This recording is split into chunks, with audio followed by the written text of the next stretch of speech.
Rules Committee will come to order, and thank you very much for joining us this afternoon. Today, the Rules Committee will consider the 21st Century CARES Act. H.R. 6 is a bipartisan bill that seeks more innovative approaches to treat diseases and medical conditions that currently lack cures and effective therapies. As our population ages, diseases like cancer, Alzheimer's, Parkinson's, heart disease, and many retinal diseases have become and cost taxpayers more and more money. I believe, and I think our witnesses will agree today, that we don't believe there's any problem bigger than an answer, and that's why we're here today. This bill would help deliver, literally, the answers necessary to fight diseases by cutting through red tape, that's bipartisan red tape, bipartisan investing in medical research, and bipartisan incenting the development of important medical cures. It will also ensure that the United States remains at the forefront of medical innovation that provides vital research and creates hundreds of thousands of better paying jobs. I want to take just a second, if I can, and thank all of you who are here today, but I want to be special to my big brother, the chairman of the Energy and Commerce Committee, Fred Upton. Mr. Chairman, for years and years, I've talked with you about the hopes and dreams of family members, husbands, wives, uncles, aunts, those that are parents, those that are children, those that are spouses, who today, through no fault of their own, suffer through parts of life because of things that affect them and afflict them. You have, for the years that you've been my big brother, told me that your jobs and responsibilities as being not only a member of the committee, a senior member of the committee, and now as chairman, was to help work with NIH and others on a way to get things done. I've been a faithful little brother, and you've been a darn faithful, good big brother. And I want to take this time just to say how proud I am of the hard work that you have done to stay after this. This is happening because of Fred Upton. And there are many, many people who are around you, including Gary Andres, who is here, your staff director, who I've talked with several hundred times. He even agrees with me once or twice.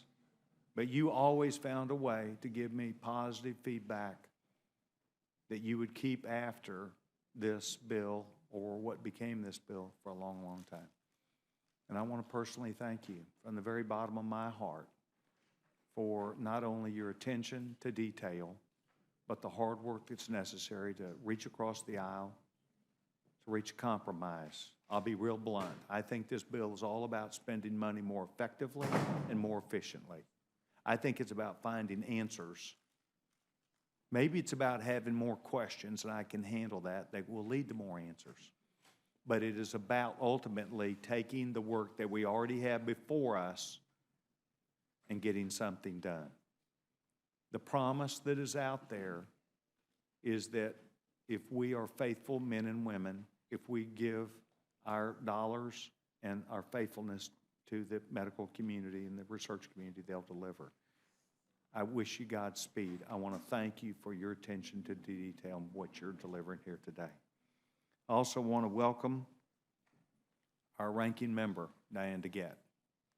She is a person who I've known for a long, long time, and she too harbors the same ideas that I do about the faith of our families and our people.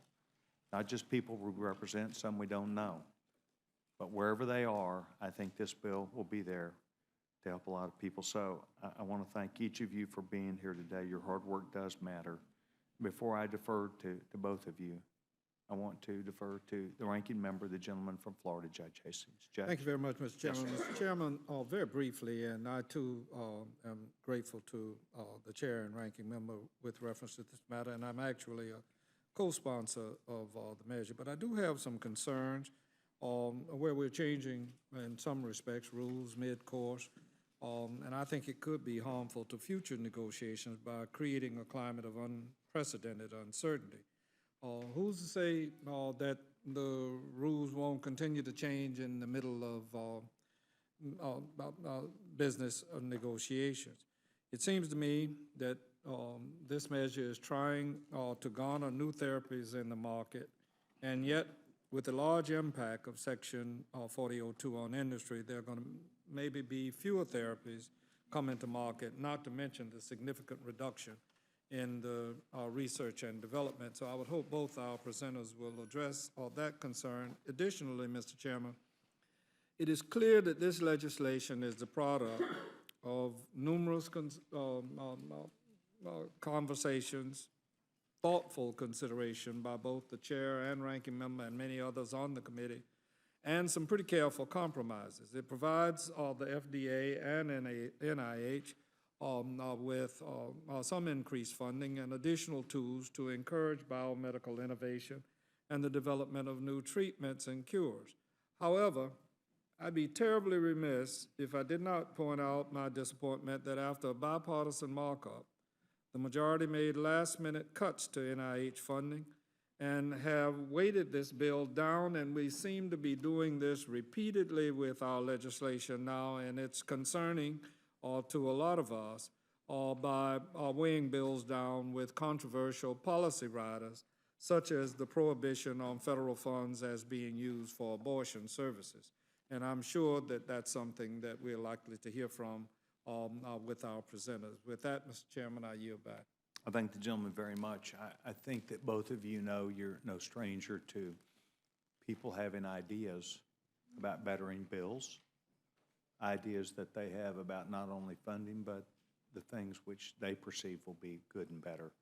And it's my hope that your testimony today will enlighten us with your ideas about what should be expected from this bill, why we're doing what we're doing, and how great it can be for the American people.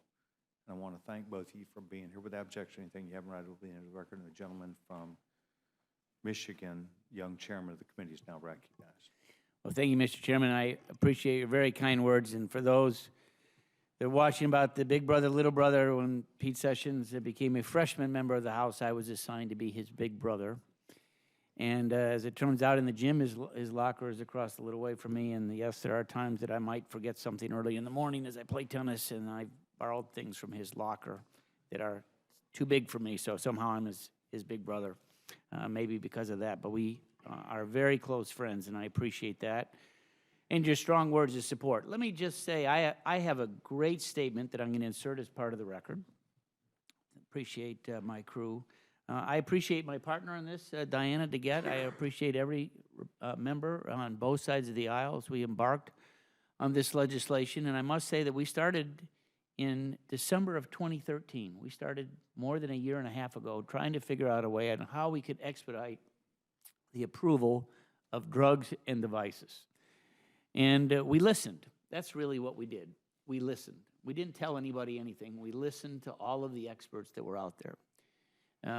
We heard from the FDA director and the former FDA directors. We heard from the NIH. We heard from their senior staff. We heard from the administration. We heard from pharma. We heard from our university researchers. We really kicked the tires. We even went, Dr. Burgess and I actually went to at least one medical school. You spent years in some. But we talked to other colleagues, Andy Harris, Dr. Bouchon, Larry Bouchon as well, wanting to find out what we could do to really advance the cause of what we all want, cures and devices for the diseases that slay every family, and they do. We worked with the appropriators. I support Hal Rogers and Tom Cole for what they've done on the NIH, and often their hands are tied as it relates to NIH funding. And one of the things that we listened was that we wanted some certainty in the NIH. I was part of the effort with John McCain and Paul Wellstone and Henry Waxman in the 90s to double the money for the NIH, and we got that done. But budget caps, all the different things, sequester, often that funding is not kept up with inflation. What we also wanted to do, and I'm a fiscal conservative, needs to be paid for. And we worked with Chairman Rogers, shared it with Chairman Price, on the language specifically looking at mandatory savings, mandatory side of the ledger, identifying them, putting them into, in essence, a lockbox that only the appropriators have the key for, knowing that this 5-year innovation fund sunsets after 5 years. But the savings themselves are permanent. So if you actually look at the first 10 years, it'll reduce the deficit by $500 million, $500 million, more than $500 million. If you look at the second 10-year window, our estimates show that it'll reduce the deficit with the entitlement savings in excess of $7 billion, knowing in fact that the innovation fund stops after 5 years. It's a real concern of ours that for the young NIH researchers, and Andy Harris was one, so was Larry Buchan. Why aren't they? Why did they choose the medical field after that? Because the funds dried up. In fact, today, because of the NIH funding woes, we learned that the average, the first-time researcher getting an NIH grant is actually 42 years old. Well, you're not going to graduate from college or med school at 20, maybe age 27 or 28 or thereabouts, and wait till you're 42. And that's one of the things that the NIH told us that needed to change to keep that pipeline of research there. And we feel that this innovation fund, which we duplicate, by the way, I sent a team last summer, Joe Barton, Marcia Blackburn, a number of members of our committee went not only to Asia but also to Europe to find out what they're doing that we're not. Because the bottom line here is jobs. We have lost our venture capitalists when they came and testified before our committee. They have declined by 50% in the dollars that they're providing now to research in this country because those approvals have gone someplace else. We want to bring them back home because we know that if the approvals are made here, the jobs in production will be made here as well. And so as a number of members indicated at our Republican conference this morning, wouldn't it be great? It's too bad that the CBO cannot score what the cost of saving these diseases would be so that Medicare, Medicaid isn't saddled with those costs. We know that it'll be over $1 trillion for Alzheimer's. I've sat down with the Alzheimer's folks on a number of occasions. But I look at MS, I look at diabetes, I look at cancer, lupus, you name the disease. If we can find the cure years earlier than we might otherwise have done, we will be better off. And this is something that I believe that the federal government, working with our universities, working with pharma, working with bio, working with the NIH, working with the administration, regardless of whether it's Republican or Democrat, we can do a better job. And we owe it to those folks to actually find a cure. So this has been a bipartisan bill. It's actually, we don't even say it's bipartisan anymore. We call it nonpartisan. I think we had, but when you count the subcommittee hearings and the roundtables that we had all around the country, Texas, Pennsylvania, Michigan, Indiana, Oregon, California, Colorado, we probably had 40 or 50, Florida, probably had 40 or 50 different ones of these. And there is real hope. And there is real hope that we can do this in a bipartisan way. It's not a perfect bill. No bill is. But we took the ideas of more than 50 members and put them together into a pretty decent bill. I support a number of amendments that need to be offered come Friday. I expect to support some and oppose some others. But at the end of the day, I'm hoping that we have a solid majority of Republicans and Democrats that can vote for H.R. 6.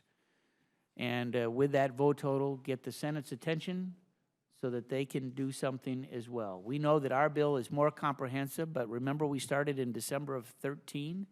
They really didn't start until earlier this year. So what our goal is to see if our counterparts there can pass some provision that's relative, germane to our bill, so that we can go to conference and end up getting a bill to the president's desk. Again, I support the administration in terms of their support and their advice, our medical community, our doc caucus, so many different members, literally in just the few days that we offered it for co-sponsorship. We had more than 230 members co-sponsor the bill.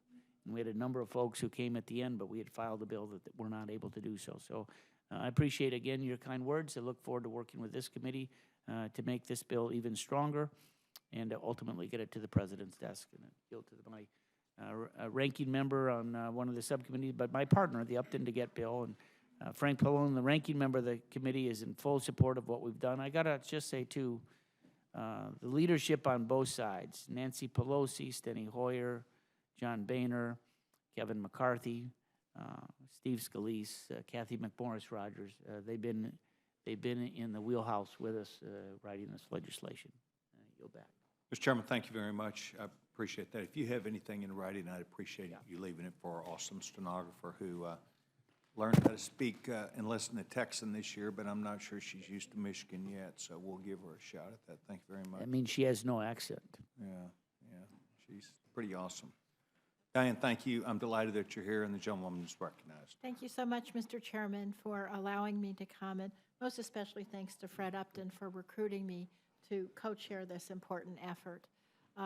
You said it best, Mr. Chairman, when you said disease affects every family in this country. It's not just Democrats, it's not just Republicans, it's everybody. Every family in America knows what the benefit of biomedical research would be. And that's why we set forth to put together this bill. I don't want to repeat what the chairman said, except for to say it's been an extraordinary journey and one which has really allowed us to take all of the evidence about this very complicated issue of how do we expedite biomedical research from the lab to the clinic, and how do we do it in a way that's going to be safe and efficacious for the patients. And so we took all of the information, as Fred said, all of the different groups, the biomedical researchers, the patient groups, the FDA, and the NIH themselves. Everybody was involved in this effort. And in fact, I have a list, Mr. Chairman, if you'd like to have it for the record, of over 400 different patient groups, doctor groups, state and local organizations, and research institutions that support this legislation. Without objection, wanted to that. Thank you very much. So it's a 350-page bill, but what I want to stress is that each section of this bill has been written with the full bipartisan cooperation of the Energy and Commerce Committee, all of our partners, and with the FDA and NIH themselves, so that we know this bill will work and that it will also lead to safe and efficacious pathways for patients. I won't go through all of the 350 pages, but just to give you a couple of highlights, as well as the innovation fund that the chairman talked about. We have advancing biomedical research and innovation. It's not just the funds themselves, which are a critical core of the bill, but also support for these young scientists, for both loan forgiveness and also for financial incentives so that we can reduce the age for these first grants from age 42 down. It modernizes clinical trials, so it allows us to streamline and to pinpoint the way we do the clinical trial process. It encourages improvements in the drug and device approval processes by incorporating patient experience data, promoting the increased use of biomarkers, supporting the use of real-world evidence, and providing priority review for breakthrough devices, just like we did with the very successful breakthrough therapies for drugs a couple of years ago. It also supports the development of drugs and devices for unmet medical needs, like antibiotics for the very few cases that have that antibiotic resistance, coordination in pediatric research, and other facilitation of expanded access to new drugs. All in all, we feel that it's a really comprehensive product and one that deserves a very strong support from this committee and on the floor. I just want to mention a couple of things. Congressman Hastings, you asked about the issue of perhaps restricting innovation. I'm not exactly sure what you were asking about, but let me just address, if you're talking about extended exclusivity, What we did in this bill, because we do have already patent exclusivity in several areas for people who are developing new drugs, and so there were many proposals in early drafts of the legislation for extended exclusivity. Most of those were taken out. One of them remains, and this was one that was suggested by Dr. Collins himself, the head of the NIH. In this very narrow situation, sometimes we have a drug that has been developed for one disease. In a real-world example, there's a drug that was developed for diabetes patients, and it went through the stage 2 clinical trials, through the safety, but then it didn't pan out for the stage 3 trials, so it was just sitting on the shelf. But then they realized that it might be useful for a totally different disease altogether, Parkinson's. But because there was only 2 years left on the exclusivity, they decided not to go forward with it. So in that limited situation where there's a drug that's already gone through stage 3, or I'm sorry, through stage 2 and might be approved for stage 3 for a different disease, we allow a short extension of exclusivity. That's the only provision like that in this bill. And I think what this bill will do, because of our clinical trial centralization, because of the incentives through the breakthrough devices, and many, many of the other provisions, this will actually incentivize the industry to do more drugs. And of course, the Innovation Fund, which is really targeted primarily at neurological diseases and diseases for which we don't have treatments, it's going to be a game changer. It's going to be a game changer for people who have Alzheimer's and Parkinson's and Lou Gehrig's disease, ALS, and so many more. So that's the first thing. I must say, I was disappointed when we had to reduce the amount from $2 billion a year to $1.75 billion a year for 5 years for the Innovation Fund. I'm committed as we move through the process into the Senate and into conference committee to raise that up to $2 billion, because I think that's what we need. But I understand, you know, this is a compromise. This is a joint effort, and I understand the desire to have a pay-for that we can all agree on. Secondly, I was dismayed by the inclusion of the annual riders to the labor HHS legislation. I think they're extraneous to this bill, but again, it was a compromise, and we were able to craft narrow language that said that only the riders for that year would apply to the appropriation for that year. And so I know that Congressman Lee, Clark, and Schakowsky are going to be introducing an amendment to take that language out, and I will be in support of that. Beyond that, though, I think it's easy for us to get mired in some of the last-minute disputes or whatever, but what we should really do is we should celebrate the fact that we have the opportunity to pass a bill that's going to help cure diseases that affect millions of Americans. Thank you very much, Mr. Chairman. Yes, ma'am. I'd like to ask 2 questions, I think. One of them is, without trying to take on your words, game changer. Game changer is a really big term. This is going to change. It's going to happen. It can happen, or it's going to happen. It's going to happen. Going to happen. You know what? What's really exciting, and again, we have, 40 or 50 different roundtables, et cetera. We learn so much. You hear so many different stories of promise that are out there. Right. I can remember going to the University of Michigan and meeting with the young researcher who identified the breast cancer gene, and he was really excited. And this was when we first doubled the money for the NIH back in the 90s. And he told me, he said, I didn't know that my project was frankly, any more worthwhile than somebody at Penn State or Texas or someplace, Denver, the U. I just loaded up the U-Haul, and someone read through it, and I got this grant, and I won.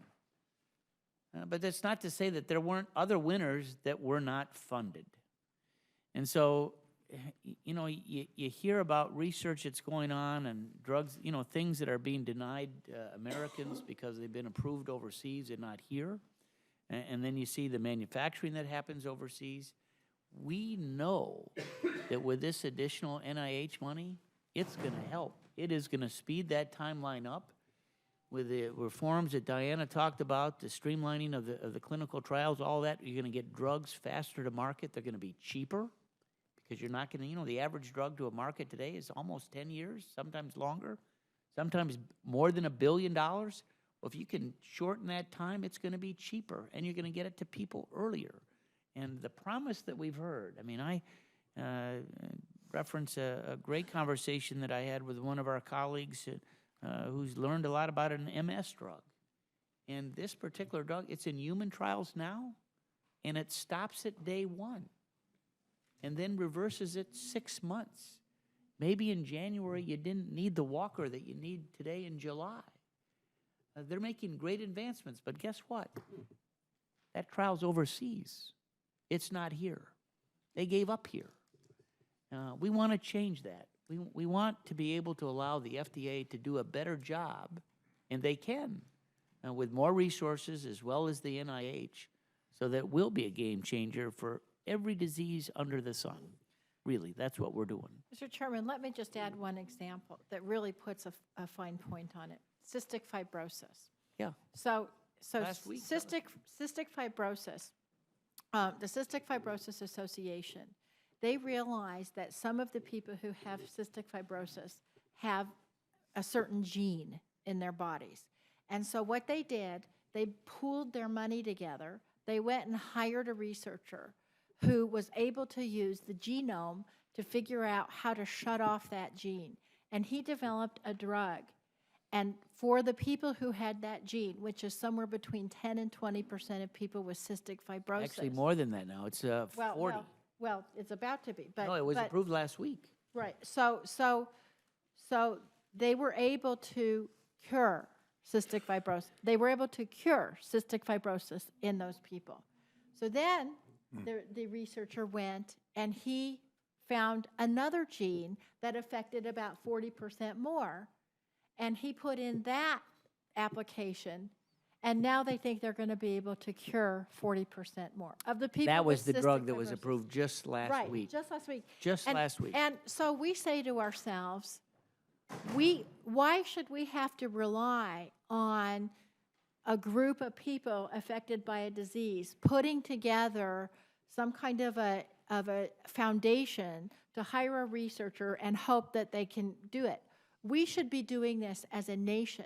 And when we can cure Alzheimer's, Parkinson's, diabetes, all of these diseases, it's not only going to save trillions of dollars, it's also going to improve the health of American families. And it's the same thing with devices. Dean Kamen, who today is, he's viewed as the Thomas Edison of the world. He has dedicated his life to prosthetics and new devices. He's got the kidney dialysis machine, all these different things. And he's been totally fed up with the time that it takes to get these devices approved. And I got to say, Jeff Shuren, who's the new device chief now at the FDA, he is doing a very good job at beginning to turn things around. But they need more resources, and we're doing that in this bill because in addition to the NIH, we're also providing the FDA more resources because we want them approved. I was in Denver last week, and we went to the Craig. Yeah. We went to the Craig Rehabilitation Center, one of the most outstanding facilities in the country dealing with spinal injuries and brain injuries. I haven't even been able to tell you this yet.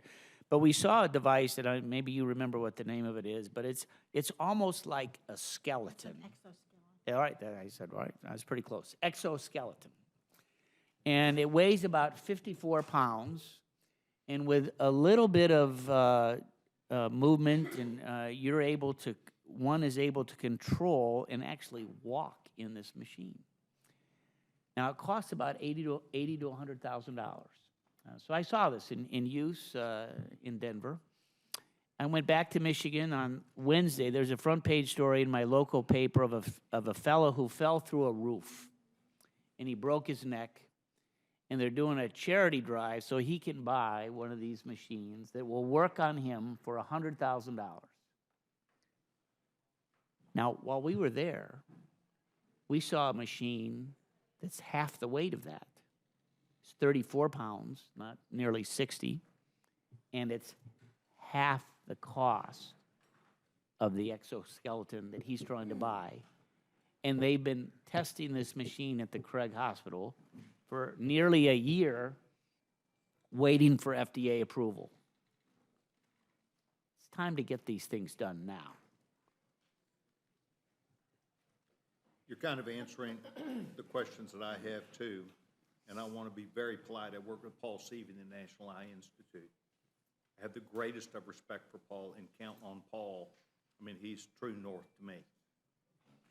But I also know that Paul relies a lot on not a whole bunch of people, but people who are highly qualified and motivated outside in our university systems and our research institutes. And I just want to make sure this money is also going for outside research, not just stuck at the NIH. I know, I'm not trying to take you on, Diane, but you said it ought to be at the NIH instead of these outside groups.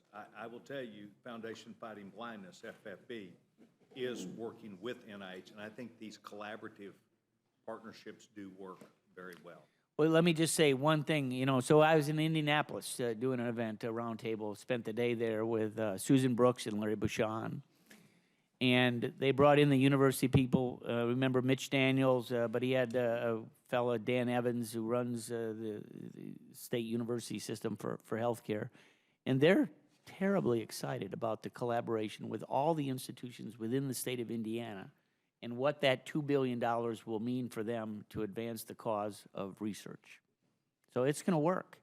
And, they build those partnerships, and it's going to work. Last question, I think. Can you run through the mechanism for how we're going to pay for this? I am aware that we have a number of members, including myself, who want to be more comfortable with the processes that have been agreed to. And if you could run through that, you did a very good job up front, Mr. Chairman, but you are closest to this really a deal, and I'd like for you to cover that. Yeah, well, it's from the start, I said that it was going to be paid for. It's not going to be new, unspent, just add it to the deficit or whatever. And Republicans and the Democrats worked. We started with literally a 3-page sheet of a variety of different pay-fors, and we settled on, I'll submit these for the record. Thank you very much. But there's 7 or 8 items here,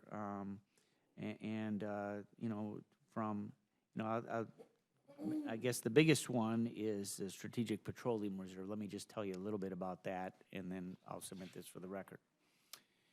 We, first of all, our committee looked at the jurisdiction within our committee's jurisdiction. We didn't go outside of that.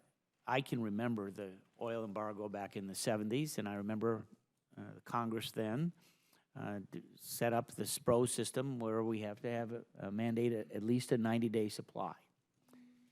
By 2018, we're going to have a supply that's nearly 250 days, almost 3 times what is mandated by law. And of course, the world has changed. I mean, saw a report just today from the Department of Energy. We're going to produce more oil in this country this year than we've ever done before. We're much more, North American energy independent, all of that for all the right reasons. But we're going to have 3 times what's mandated. And so we've said that we're going to, in essence, take 1 day, less than 1 day supply out of that beginning in 2018. We're going to sell it at the market price, which probably is going to be, CBO has scored this, it's going to be higher likely than it is today. But instead of relying on an old friend of mine, Bill Frenzo, often said we got the rosy scenario. Unemployment's going to go down to 1%, and real growth is going to be at 8%, and interest rates are going to be at 2%, and do all these things, and just with those statistics, we're going to balance the budget. These are real savings that the CBO gave us the score on just last week, which is one of the reasons why we literally took the $2 billion, and I support the $2 billion for the NIH, but the CBO gave us a little different score, and we weren't gonna fudge. We're gonna take their numbers that they had for us, And, you know, the SPRO was one of them, and of which even the Secretary of Energy has suggested that as we modernize the SPRO that needs to happen, he's in favor of selling some of that to be able to modernize it. And so we're going maybe one step further, but we're using it for healthcare. We're using it to fund this bill within the jurisdiction and to make sure that people like Hal Rogers and Tom Cole, the appropriators under Rule 23, Clause 4, they're able to control that money and take those mandatory savings that we've identified and put it into their process. Awesome. Thank you. I'll submit this for the record. Dr. Fox? Thank you, Mr. Chairman. And I want to thank our colleagues. It's clear that they're both extremely passionate about this issue and very caring about other people. I think that's great for the American people to see that on behalf of all of us in Congress. So I have no questions, but I commend you for the effort that you've put into this bill and for the concern that you show and for being the models that you are. Thank you very much. Well, we're going to jump on that one. Thank you. We appreciate it. Mrs. Slaughter? Yes, sir. Thank you. Welcome to both of you. I had read all the way through, we're going to do $10 billion for NIH. I thought, hallelujah, we are doing well. How did that turn out to become 8.75? After it had passed unanimously through the committee. Well, we made a few changes, which we filed a manager's amendment, but we didn't actually get it scored from the CBO until last week. And I will say that Diane and I burned up a lot of phone lines. We had a lot of discussions with other members and certainly with staff. We tried at the last minute to try and find some other things that would fit, that would add back. And we were unable to do so by the time, we needed to file our amendment last week. And this committee, frankly, extended our deadline a little bit. I think it was 3:30 or 4:30 the day before, and you gave us until 10 or 11. But it was a holiday weekend, a CBO, you know, everyone wants to spend a little time with their families. We worked them to death to get to where they were. We even relied on the leadership to lean on CBO to give us a faster number, and we are where we are. And doesn't mean that we stop. It's, you know, this is, you know, we're at first base. We got to get to second, third, and home, and we're going to work with the Senate and see where we are. The insurance companies wouldn't let you use those pay-fors. Well, there are a lot of factors that were involved, and at the end of the day, Was that part of it, Fred? I wouldn't say it was the insurance companies, but there were other factors that were involved. And, you know, at the end of the day, we had to make a decision. We had to go forward. And, you know, we also felt that it was critical that we go this week. I mean, frankly, original time frame, we wanted to be ready for the floor the end of May before Memorial Day. And then it slipped to mid-June, and then here we are today. But we, you know, at the end, we had to make a decision, and this was the best one that we had to make. Well, I appreciate the fact that We worked hard. You have certainly acknowledged that we are not doing ourselves any favor here by starving science and NIH. And we know that there's been a steady stream of scientists leaving the country because they couldn't work here. And that is not good. And so I was very happy about that. I have, though, in all the years I've been in Congress, been schooled to the fact that we wouldn't touch SPRO if heck froze over. And I understand what you're saying, but I do, there is a lot of complaints about that. The Energy Secretary may think it's a great idea, but the U.S. Energy Information Agency is very upset about it. Well, I wouldn't describe the Energy Secretary being jumping up and down in excitement about what we did in our bill. But we've had a number of conversations, and he, too, then identified as And he some said he would savings for like to him for the restructure. modernization of it. He was in favor of selling us a SPRO. Yeah. So.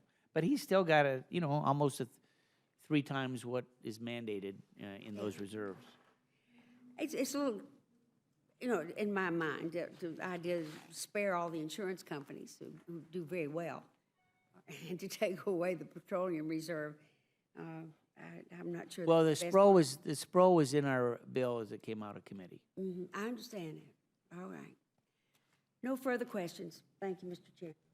Thank you very much. The gentleman from Oklahoma, Chairman Coles, recognized.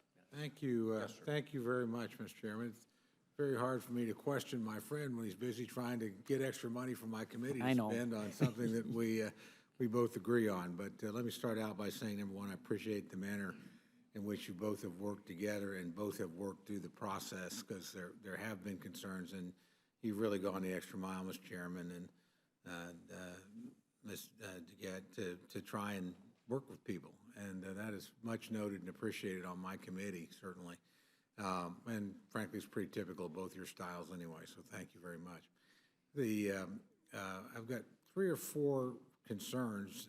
I couldn't agree with you more about trying to spend more money at NIH. And as a matter of fact, we do have a rare bipartisan moment here, not just in your bill, but really across the political spectrum. The president proposed $1 billion additional, through the regular appropriations process this year. We did a little better than that in the Republican bill at 1.1. Our former colleague and friend Roy Blunt has gone to 2 in the Senate bill. So it's pretty clear to me that we're going to move money this way. Our challenge has been exactly one that you try to address here. That is, it's not good enough to do it for 1 year. You really need sustained progress and predictable progress. That's been hard to achieve since we've had the BCA. When you're only increasing all of discretionary spending by $1 billion or $2 billion on $1 trillion, but the idea that you can plan increases moving forward is good. So again, I know some of my friends have concerns about that. I do too, in terms of just shifting mandatory into discretionary spending. But the basic idea of being able to plan down the road is a good idea, and it's a really important one, I think. And so I think you're commended there. I do worry a little bit, and let me ask you this question. I'm going to get back to the mandatories. We just had an experience with, and this won't happen on my watch. This will not be a problem I have to face, but it'll be a problem my successor has to face. When the Affordable Health Care Act was passed, there was a substantial investment made for community health centers, and about 5 years worth of funding out of mandatory. All that was coming to an end. If we hadn't had the doc fix this year, that would have ended. It would have been a $2 billion hit. I can tell you, I had people coming to me, and there was no way in the Labor H budget we were going to be able to find $2 billion to replace this. So I worry a little bit about this in regard to this bill. At some point, because it does sunset, as you say, we're going to face this dilemma.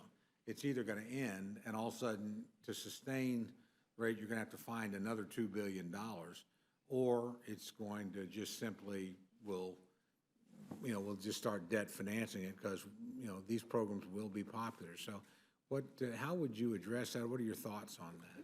Well, I don't know what the next, couple Congresses down the road will do. One of the things that we did in this bill was we provided a little more control to the director of the NIH, so that he or she in the future will be maybe a more responsible role in terms of what they actually decide on.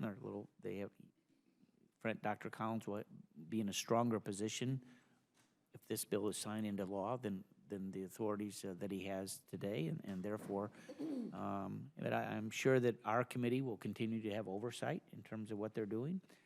One of the things we do in this bill, of course, is reauthorize the bill, and Joe Barton did a great job when we reauthorized this the last time around. But I would like to think that 5 years from now, if this is successful, and if that Congress decides to move forward, that they would follow on the same model that we did here, that they'll marry up dollar for dollar savings, in this case, really over 20 years, maybe twice as much savings is what's going to be spent, that they'd follow that same model. But, I don't know what, I have no clue what they'll do, but we do. The point that we made was that we sunset it, and,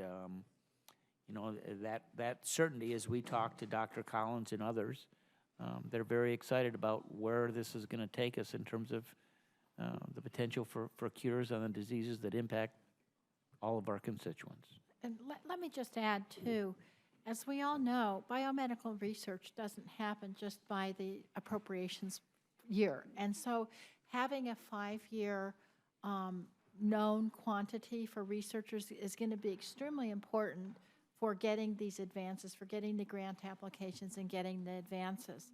And I think that the chairman and I both think that assuming that we really start to get research and advances, then if it's really working, then we can come back in 5 years, find the appropriate offsets, whatever we need, and reauthorize the program.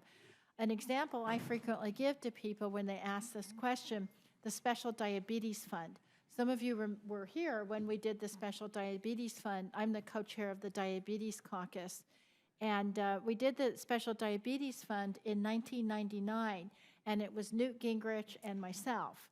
And we had $2 billion over 10 years for funding for type 1 diabetes and type 2 diabetes affecting American Indian populations in 1999. And so when the 10th year approached in 2009, people realized how important that fund was and how much great research had come and where it was going. We reauthorized it at that time, and now, just in the SGR bill that we just passed, there's another 2-year reauthorization for the See, Special that's Diabetes exactly Fund. what concerns me. That's exactly what I worry about.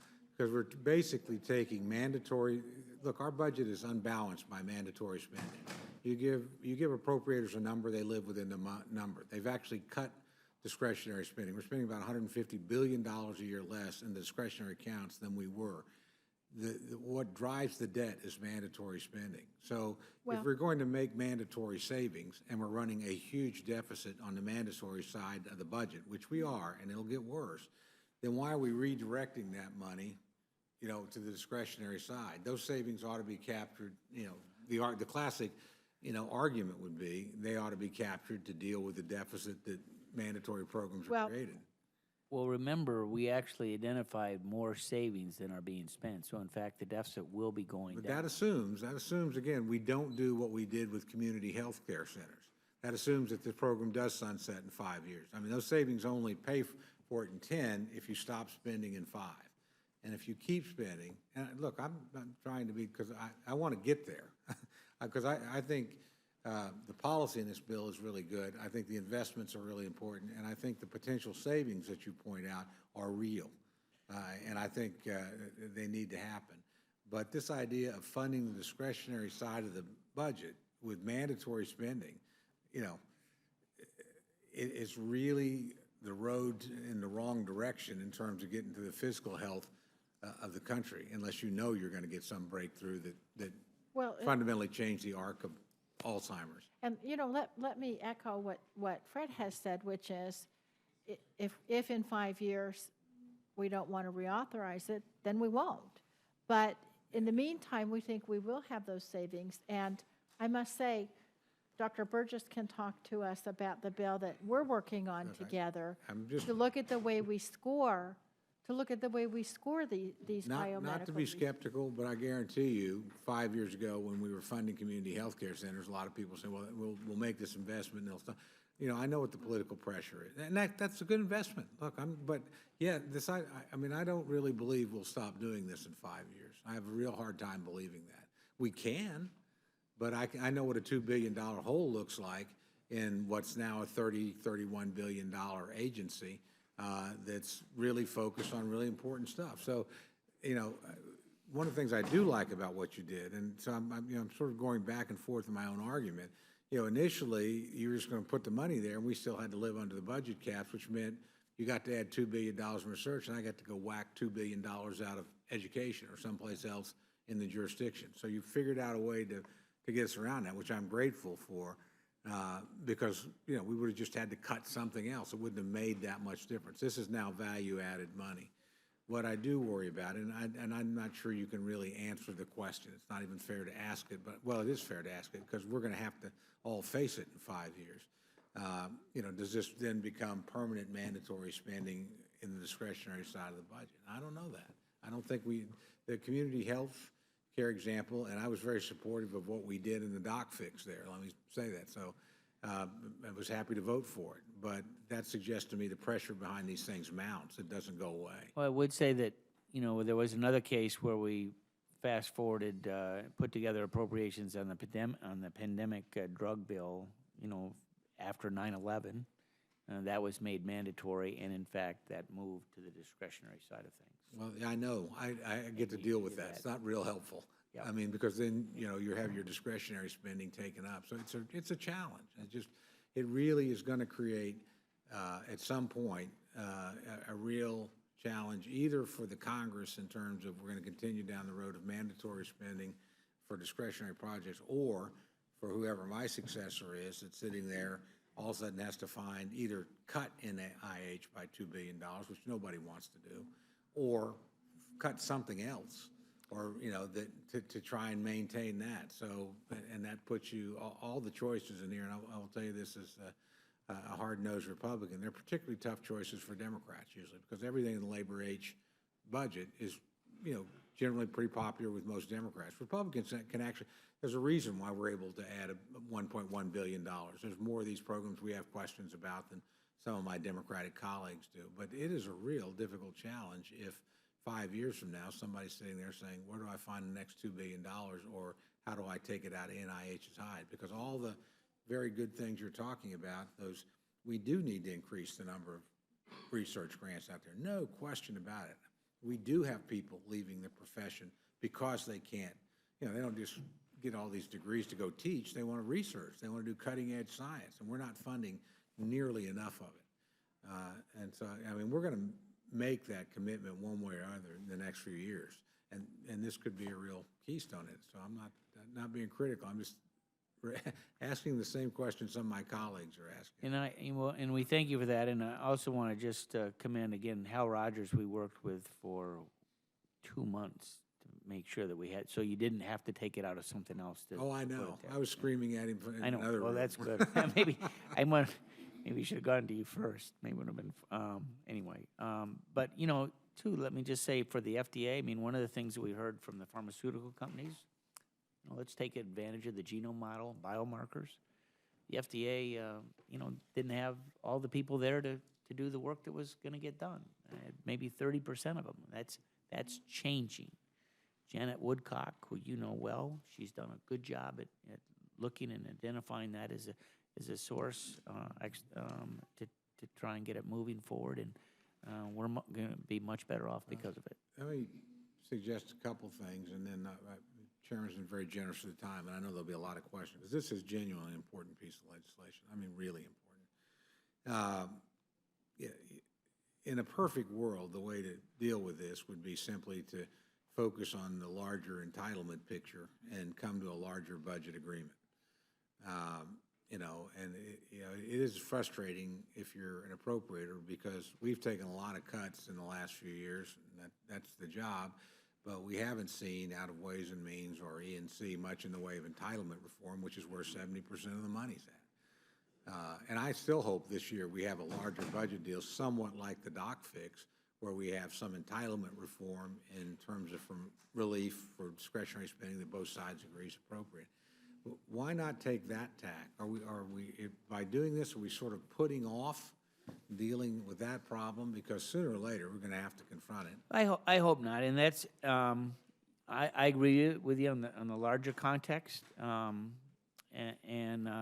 this is, you know, this is just a very small piece. I don't think this delays or impedes the progress of that. I think that ultimately that discussion happens and occurs. I think this is, you know, $2 billion out of what, $3 trillion. I mean, I think it's not gonna stop that progress that needs to be made. I hope you're right, and I think, you know, we've avoided that discussion the last couple of years for a variety of reasons. I actually think the new president, whoever it is, whatever party, is going to be confronted. You read the CBO reports, it's pretty, I mean, the budget deficit starts going back up pretty dramatically right about the end of this president's term and when the new one comes in. And so in that 4 years, I mean, we'll be back to $1 trillion annual deficits if we don't have some serious entitlement reform. To end on a positive note, the thing that really does excite me the most about this, and Dr. Harris said it very well, I thought, this morning in our conference, and I know Dr. Burgess would know, the potential, this is one of those things you spend a little bit and it could really pay off big. And it's clearly pay off big in terms of the quality of life and that's the most important thing, to be able to extend it and enrich it for individual Americans, regardless of their circumstances or background. But if you just want to put your green eye shades on it, there is a real chance here to have a game changer in the next few years. And sometimes you just have to do that. You have to take the risk. So I want to thank you, number one, for the excellent policy in this. This is one of the things appropriators complain a lot about, is when will the Authorizers Committee ever reauthorize this stuff? So, we get caught a lot of time funding, the things that haven't been reauthorized in 20 or 30 years. You guys did a great job in reauthorizing this. And it's also one of the things that justifies the additional investment, to be quite frank. And you came together, you worked through the problems, and again, whatever questions I have, I'm very cognizant of how hard you guys both worked with our committee and with other people that had concerns to get something that was fiscally responsible, that respected jurisdictional lines and allowed us to do what we do and you to do what you do, and not step in or sort of be in one another's garden, so to speak. So I think you're both to really be commended for this, and I appreciate it very much, Chairman. Well, thank you. And I just, it has been a team. There were a number of times back in February and March where literally the Democratic and Republican staff were meeting in one of our small offices, and we had the former director of the FDA and others, and literally they were going through the notebook page by page. Here's what you got right. Here's how you can tweak it. Here's how you can make this a little bit better. We put out a lot of discussion drafts, and we wanted to listen to the experts for them to tell us what's right, what's wrong, and they really helped us big.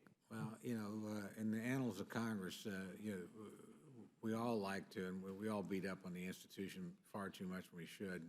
This has actually been a pretty good year for us. I mean, the doc fix was a huge bipartisan accomplishment. Human traffic, a huge bipartisan accomplishment. This could be, at least that. And the fact that in a contentious time, you and Mr. Jett have managed to work together and bring so many competing groups together. Heavens, if we can't be united around something like this, I'm not sure what we can unite about. So you're to be commended. Maybe we'll look back in January over what was a very good year. And if that happens, because we actually arrive at some of these larger agreements, I have no doubt this will be a pretty big, important piece in that story. So, yield back, Mr. Chairman. Thank you very much, Mr. McGovern. Well, thank you very much. I want to thank you both for being here, and I wish this were bigger. And I represent the University of Massachusetts Medical School, where some of the most dramatic and incredible research to find cures and treatments for diseases, some of the most incredible research is occurring.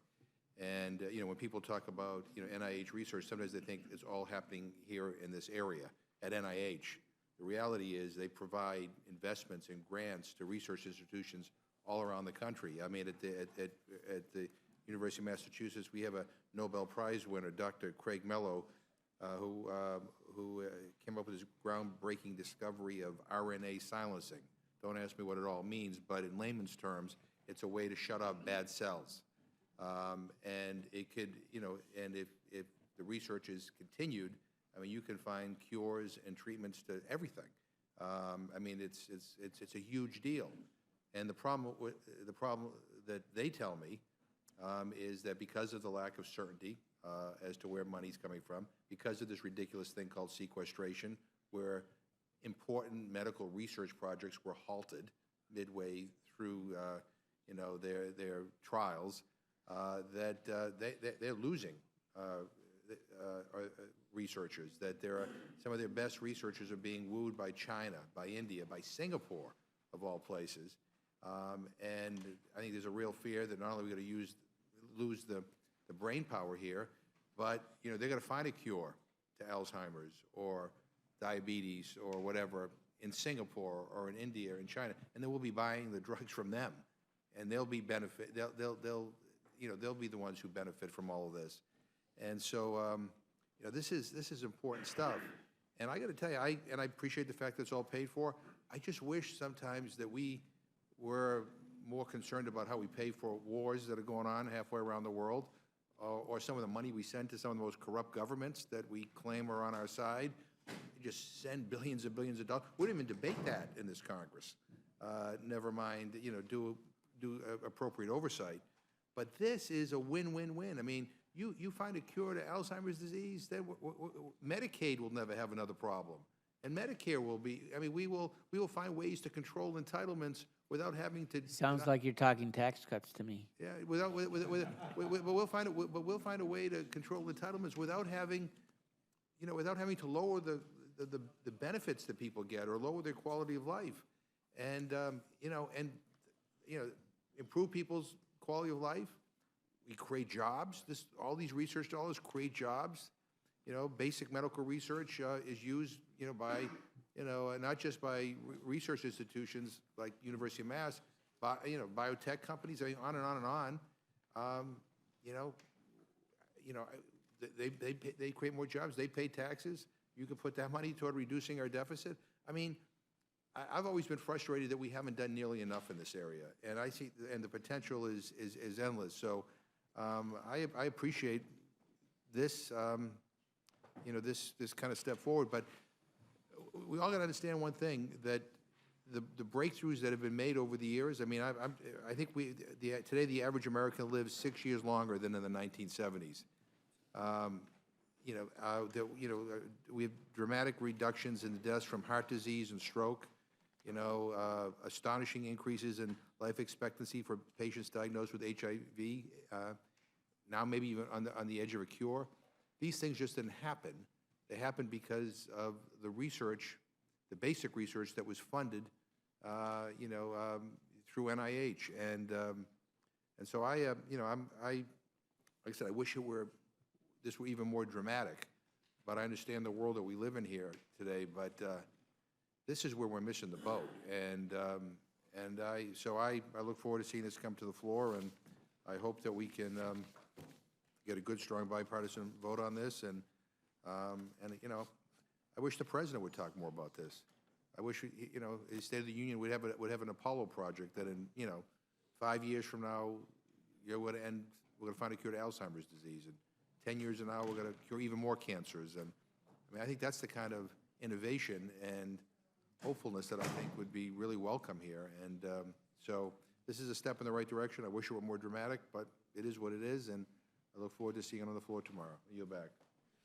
Gentleman yields back his time. Thank you very much. The gentleman from Georgia, Mr. Woodall. Thank you, Mr. Chairman. Yes, sir. And thank you all for being here. Thank you for this. It's not lost on me that we're spending very little time talking about the hour upon hour, the day upon day, the week upon week that you all put into the things that are going to be really meaningful, not just meaningful with the additional $2 billion or $1.7 billion, but meaningful with the $31 billion that are already going out the door here, multiplying that impact. We're spending all of our time, at least in the circles I run in, talking about the pay-fors and the dollars, and for what seems to be, and correct me if I'm wrong, but when I look at, even with the $2 billion plus-up that you're talking about, even with the $1 billion plus-up that Mr. Cole did in the Appropriations Committee's mark, we're still spending less in inflation-adjusted dollars on NIH than we spent in any of the years in the last term of the Bush administration. I see a lot of congratulations for the new commitment to the doubling that Newt Gingrich did in the 1990s, but no, we're not even going to be back up to inflation-adjusted flatline funding. Am I misreading that? I believe that the gentleman is correct on that, and that's one of the reasons why we wanted to help Mr. Cole, Mr. Rogers, but really help the country by making sure that the resources were there. Yeah, and I don't minimize the success. And I got to say too. So that was back in the Newt was speaker, so that was back in the late '90s. So we've had Republican and Democratic administrations, and they both had budget requests. Usually, I want to say we've increased it, but it's never even Bush or Obama. I mean, it's it's not been where maybe all of us would like it to be. You can point the finger at both sides. Let me just add, the money in the Innovation Fund, the $2 billion, which is now, I hope, temporarily decreased, that amount was arrived at in consultation with the NIH to see, Because not only do we have the increase in the regular NIH budget that we were all talking about, but then this is the innovation fund in addition to that, plus $550 million for the FDA to actually hire the people to do the drug and device approvals. These numbers were actually arrived at in consultation with the agency itself about what they thought an appropriate amount would be that they would need to actually make these grants work right now. So all of us would, of course, like to do more money, and this kind of goes to Mr. McGovern's point too. We'd like to do more money, but we also want to make sure that they can use it really effectively over the next 5 years. And this was really arrived at by consultation with the agency, with the advocacy groups, and then among ourselves. So we both consider the innovation, both the increases in the NIH and in connection with the Innovation Fund, we consider this to be a real investment, and that's going to make a difference. Well, and when thinking about making those investments wisely, I thought the point you made earlier that having some predictability is in all of our best interests. Whether we appropriated $1 or $2 billion, those dollars are going to be spent more wisely if they're on a predictable path going forward. But isn't that also true of, I mean, I can't build an F-35 in 1 year either. So if I'm going to build F-35s, having my military spending over a multi-year, predictable, certain path is going to save the taxpayer money in the long run too. Having my education funding on a predictable path over a multi-year period is going to save folks too. This process that we're in of a sine wave of spending isn't advantaging anyone, I don't believe. And so, Mr. Chairman, my question to you, you said in response to Mr. Cole that you didn't think that this bill, $2 billion, is $1.7 billion, would delay or impede the progress of a Ryan Murray style deal. I agree with you. No, I don't, yeah, I don't think that it I will. absolutely agree with you. My concern is that when you can pass a bill out of your committee unanimously, when you can play that role not just in making a better investment of $31 billion we're spending already, but recommit ourselves to making not just a difference in the cost curve of healthcare, but in the quality of life for 300 million Americans. When you're dealing with something that is this important and this universally desired, didn't we miss an opportunity to make some of those changes that the Budget Control Act, Republicans and President Obama anticipated when we went down this road? For Pete's sakes, the 302A allocations for the Appropriations Committee only went up about $3 billion this cycle. Mr. Cole dedicated $1 billion of that to NIH. So strong is our commitment. A third of all the increase in federal spending was going to go to NIH. Medicaid's budget is over $300 billion a year, sits in your committee, over $4 trillion in the 10-year window. And we couldn't find but $2 billion in improvements over that 10-year window, $4 trillion in federal spending, and we couldn't come together on more than two. Did we do the right thing in doubling down on investment research? Of course we did. We have to, and your leadership made that possible. But did we miss an opportunity to solve some other problems along the way? I fear if we solve the low-hanging fruit and don't do the really hard problems simultaneously, again, as the BCA anticipated, we'll miss that opportunity. Why couldn't we, as well as you and Diana were working together, why couldn't we find the full $10 billion, $9 billion, out of the $4 trillion in federal Medicaid spending that's going to go out over this window? Well, you know, at the end of the day, we got to get a bill signed by the president, and we got to get a bill through the Senate. And to do that, we had a lot of discussions. We heard from the administration. They were very helpful on the precision medicine side, and the president did talk about that in his State of the Union address. But you know, it's if he had 435 Fred Uptons and that's all I needed, I could do that. And Diana, to get it for 430, she'd probably have a different match than me. But to get to where we did, this was what we chose, at the end of the day, we still got 51-0. That's not bad. Mr. Chairman, we've heard all of our appropriators who've come through this committee say we need to get together and solve the sequester and get back to investing in America.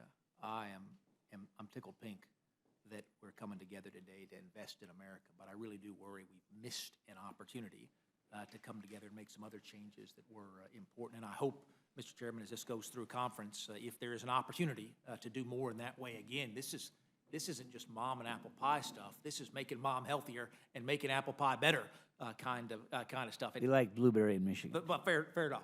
We like pecan in Georgia, so it's regional. But this is something we could celebrate, and we're going to celebrate the sugary sweet side of this. But I'm not sure we did the heavy lifting side of this that we could do, and I hope the conference gives us that opportunity. Thank you, Mr. Chairman. I yield back. It's a great place to begin, and I think the chairman said that, and I think all of our members on both sides have reiterated that. And these are the parts of the struggles that we all try and do together. Thank you very much, Mr. Woodall. Judge Hastings? Yeah, Mr. Chairman, Chairman's recognized. I will be uncharacteristically brief because there are a significant number of persons who are waiting to address amendments. I'd like to just say one thing, and that is that while I know that the chairman and ranking member did an incredible job in bringing us this piece of legislation, I, for one, am not happy with the policy riders, and it creates significant problems with the passing of legislation if the majority continues to legislate in that way. Thank you, Mayor. Gentleman yields back his time. The gentleman from Louisville, Texas, Dr. Michael Burgess, also a member of the Energy and Commerce Committee. And Mike, I fully expect you to look at your young chairman and tell him he's your favorite chairman, but I don't encourage that behavior today. Gentleman's recognized. Well, I never choose between chairman. I just have to say, I mean, we've been at this, I've been, I guess, officially since May of last year, and it has been a long and arduous path. And I think in the month of October last year, I was in Kalamazoo, Michigan, Lancaster, Pennsylvania, Houston, Texas, Winston-Salem, North Carolina. Went to a lot of places and heard from a lot of people. And Chairman, I think you said it best. We listened. We didn't talk to them. We didn't tell them what they needed to do. We listened to what they had to say. And true enough, most of what they had to say is we need more money, but they were also willing to proffer ideas as to how things perhaps could be done faster, better, cheaper, smarter. Mr. Chairman, I will just say parenthetically that I don't quite share your enthusiasm with the FDA. I've got to say I still have some misgivings there. I hope that our committee, the Energy and Commerce Committee, the Subcommittee of Oversight, will do its work to insist that the oversight, that the performance that we're asking out of this new money coming to the FDA, that the performance is delivered. Of course, we pushed for that on the FDA Safety and Improvement Act that we passed in 2012, when no one said we could pass a bill in 2012, and we did, and we got it done. But I do want us to really stay on top of the oversight of the FDA because I do have concerns there. And I mean, some of these roundtables we had, I mean, they weren't just all sweetness and light. I mean, you remember some of them when we had a guy go after the FDA guy about, man, you killed $5 billion in investment funding in one morning with one action at the FDA. It was really an eye-opener to hear that kind of exchange between the investment guys and the regulatory guys on just how profound those consequences could be. I also want to thank the chairman for his giving me the freedom to work on Title III in the bill and Mr. Chairman Sessions. Of course, you know the interoperability of electronic health records that we've dealt with between DOD and VA, but just the interoperability of health records in the broad sense, the ability to go and collect de-identified data from all of these encounters that are occurring and that are recorded in electronic health records. I think that's a big deal, and we made some big changes, some significant changes in the way the interoperability, the approach to interoperability in electronic health records, and I want to thank the chairman for for allowing me to participate in that. I guess, Mr. Chairman, I just, read an op-ed over the weekend from James Pinkerton, and he did a very nice job for you, Chairman, but his observation that Abraham Lincoln said is people look to the government to do that which they cannot do for themselves. And this research, this orientation towards research at the NIH, this is something we can't do for ourselves. This is something that does create that greater collective wisdom to deliver. So I'm very proud to have been part of this process as it's gone along. I'll probably have the opportunity to talk a little bit more about it on the floor tomorrow when we do the rule, and I'll yield back my time to the chairman unless Chairman Upton has any response.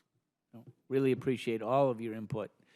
And, one of the things we did, Candace Miller as chairman of House Admin, all of our committees suffered budget cuts, so we didn't have any field hearings. All these visits by all of us, my trip to Denver, et cetera, they were all done at our own dime. Gentleman yields back his time. I might add at this time that several years ago I had a private discussion that is not private now, but with the young chairman about you being a member of our committee. And I actually went to him and told him we needed you on this committee because of your expertise, not only as a physician, but your vast experience in medicine and how medicine actually works and is delivered. And quite honestly, you told me you needed him.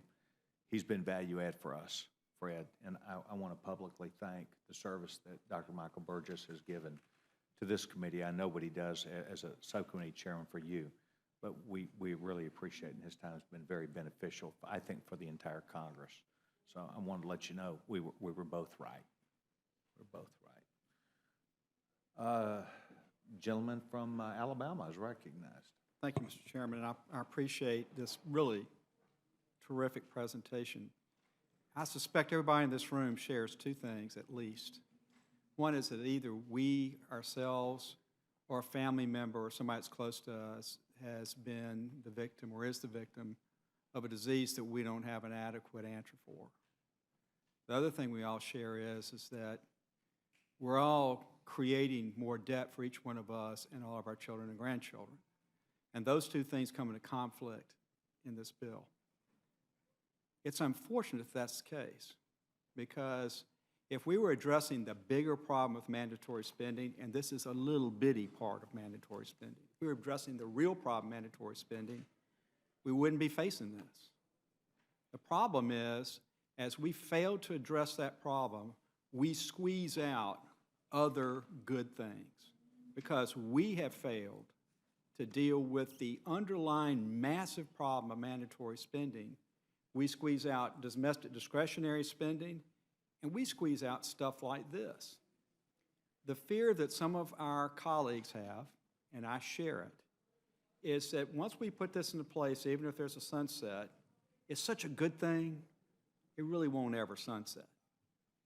So this conflict that we have over a terrifically good idea that's got a pay for, but it's become mandatory, gets in the way of what some of us would like to do is let's deal with the big mandatory spending problem in this Congress. The problem is when somebody talks about that, like Paul Ryan, they get attacked. And they get attacked for purely political reasons. And as people do that, they detract from the effort to try to focus government on stuff like this that really matters.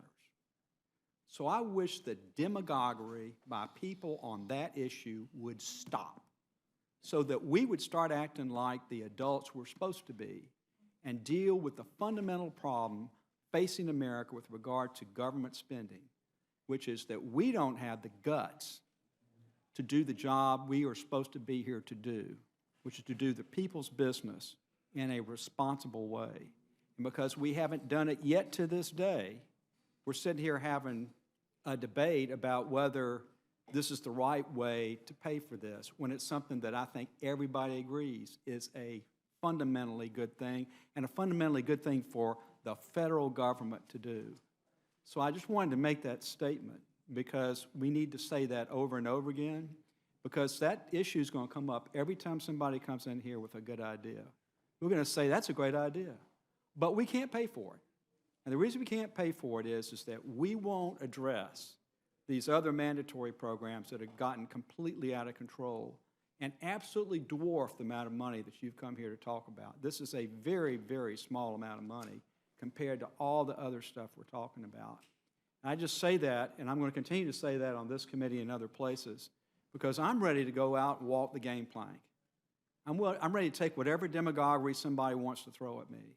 Because at the end of the day, this is one of the most fundamental things that we should be doing, which is addressing the responsible way to spend money in this government. And until we stop the demagoguery, until we do our business as responsible adults, we'll be here over and over again fussing about how we can do something that's smart and good for the country because we can't figure out how to adequately pay for it. I thank you, Mr. Chairman, and I yield back. Yes, sir. Would the gentleman yield for a question? Well, actually, it's a question as the chairman, but if I understand. Gentleman from Alabama is recognized for the time. If I understand correctly, in this bill, in the Cures bill, and this gets partly to what Mr. Woodall was saying as well, is there not somewhere in that $4 trillion that we're going to spend on Medicaid over the next 10 years, is there not some way to find the offset that we need? But there is, in fact, part of the offset does come, and That's for right. the first time. For the first time, there is actually an adjustment in Medicaid spending. We didn't do it in the doc fix. We got some Medicare reform, but this is the first time Yep. we've actually gotten some reform in Medicaid. Yep, spending. that's actually the bulk of the savings. So even though this bill spends only 5 years because it's sunset, if you look at the second 10 years, we're going to achieve nearly $7 billion in Medicaid savings from the entitlement reforms that are made as part of our offsets that are mandatory. And So that's an additional 7 on top of the 9.2 that we have in the first 10 years. And am I correct, this is the And first it's in- time and this- that we've had savings from the That's right. Medicaid program? I believe so. Just make that Yes, observation. I'm getting the, And I'll go yes. back to the gentleman from Alabama. Thank you for giving me. Well, I hear you. And if I believed that 5 years from now that we would have the fiscal discipline to do the right thing, and if I had seen some behavior up until this point to make me believe we would do that, then you've answered my question. The problem is that I've yet to see this Congress, previous Congresses, have the discipline to do the right thing. Because every time we get an opportunity, we blow it. And until we come up with a fundamental way of dealing with the fact that we spend way too much money, then it makes it very difficult for some of the rest of us to vote for something like this that is fundamentally a good thing. But we got concerns about what's going to happen in the future with this as a part of overall mandatory spending. Would the gentleman yield? Absolutely. To Dr. Burgess's point, this is the first time we've seen any kind of Medicaid savings, and I'm very pleased about that. What I'm not sure of is why those Medicaid savings don't start until this program ends, right? That there's no Medicaid savings next year, no Medicaid savings, CBO for the primary 2020. So we don't have the discipline to control it this year, or next year, or the year after that, or the year after that. But it starts. But in year 5. And it gets locked in. And the sense from the committee is this will It's not be- going to change. It's not like the SGR where it never, ever gets implemented, even though it was This on is the. not the rosy scenario approach. This is real. I thank the chairman. I thank my friend from Alabama. I've taken up enough time, Mr. Chairman. I yield back. Thank you very much. I would say to, gentleman from Ohio, Mr. Stivers recognized. Mr. Chairman, I'm so sorry I stepped out. I'd like to thank the chairman and the ranking member for all their work on these important topics. And I think what you've done with NIH research is going to be very important. We've got to fund research. What you've done on FDA is very important. We've got to get regulatory approval of these products and devices and drugs. The piece that's left out, as you both know, is CMS coverage and payment, and so many other insurance coverage is based on CMS coverage and payment. And I know that apparently it's too expensive to fix, but if you look at what's happened with venture capital on, I think the ranking member talked about it, how so much research has moved overseas. One of the reasons that's happened is because capital is less available in America because the process is too complicated. You're fixing that with FDA, but coverage and payment are the other problem.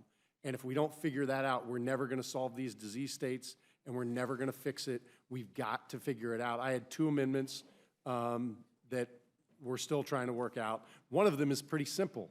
It's for medical devices that cost less than and substitute in for a current device.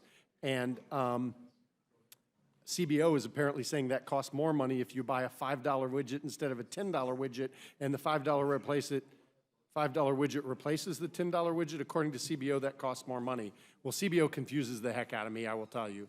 That makes no sense in any place outside Washington, D.C., and I'm frustrated by it, but we're working through it and trying to see if we can still get this thing figured out. But it would only apply for expedited coverage and payment for less expensive devices that replace an existing device.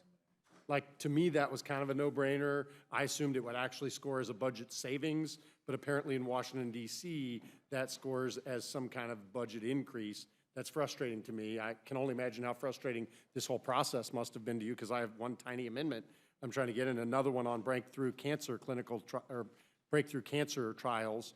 And I know you had an amendment like that in the bill. You had to pull it out because of the cost. They told me the same thing they told me my amendment would cost billions of dollars. And I've not seen any details on that, but that's their quotes, billions of dollars. And I obviously can't find a $1 billion offset or billions of dollar offset. So that amendment's probably not going to make it. I'm really disappointed about that. Hopefully, we can get the amendment that gets less expensive devices quickly approved and covered, because that should save us money.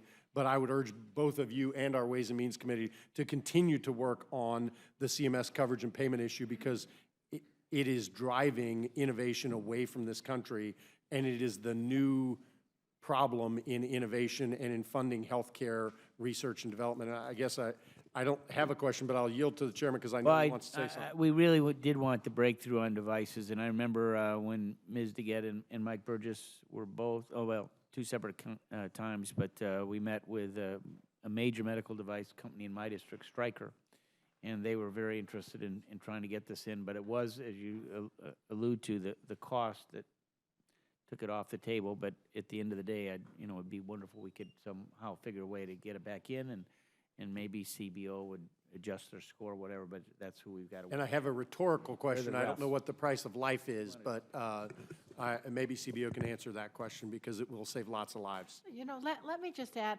I think the chairman and I would both agree that we still need to do, and also Mr. Burgess, we still need to get a grip on how CMS is reimbursing for not just devices, but drugs. Yeah. This is a big issue that we've dealt with in the Diabetes Caucus as well, because you want to make sure that you're adequately reimbursing and giving people the access, whether they're on private insurance or Medicaid or whatever, to the drugs and devices they need. So let's work with you on that. I'd like to work with you, and I will, if you will both indulge me, and Mr. Chairman, if you'll indulge me, I'll tell you a quick story about a company I learned about, because I have a company in my district called Ohio Willowwood. They do prosthetics, and there was DOD funding.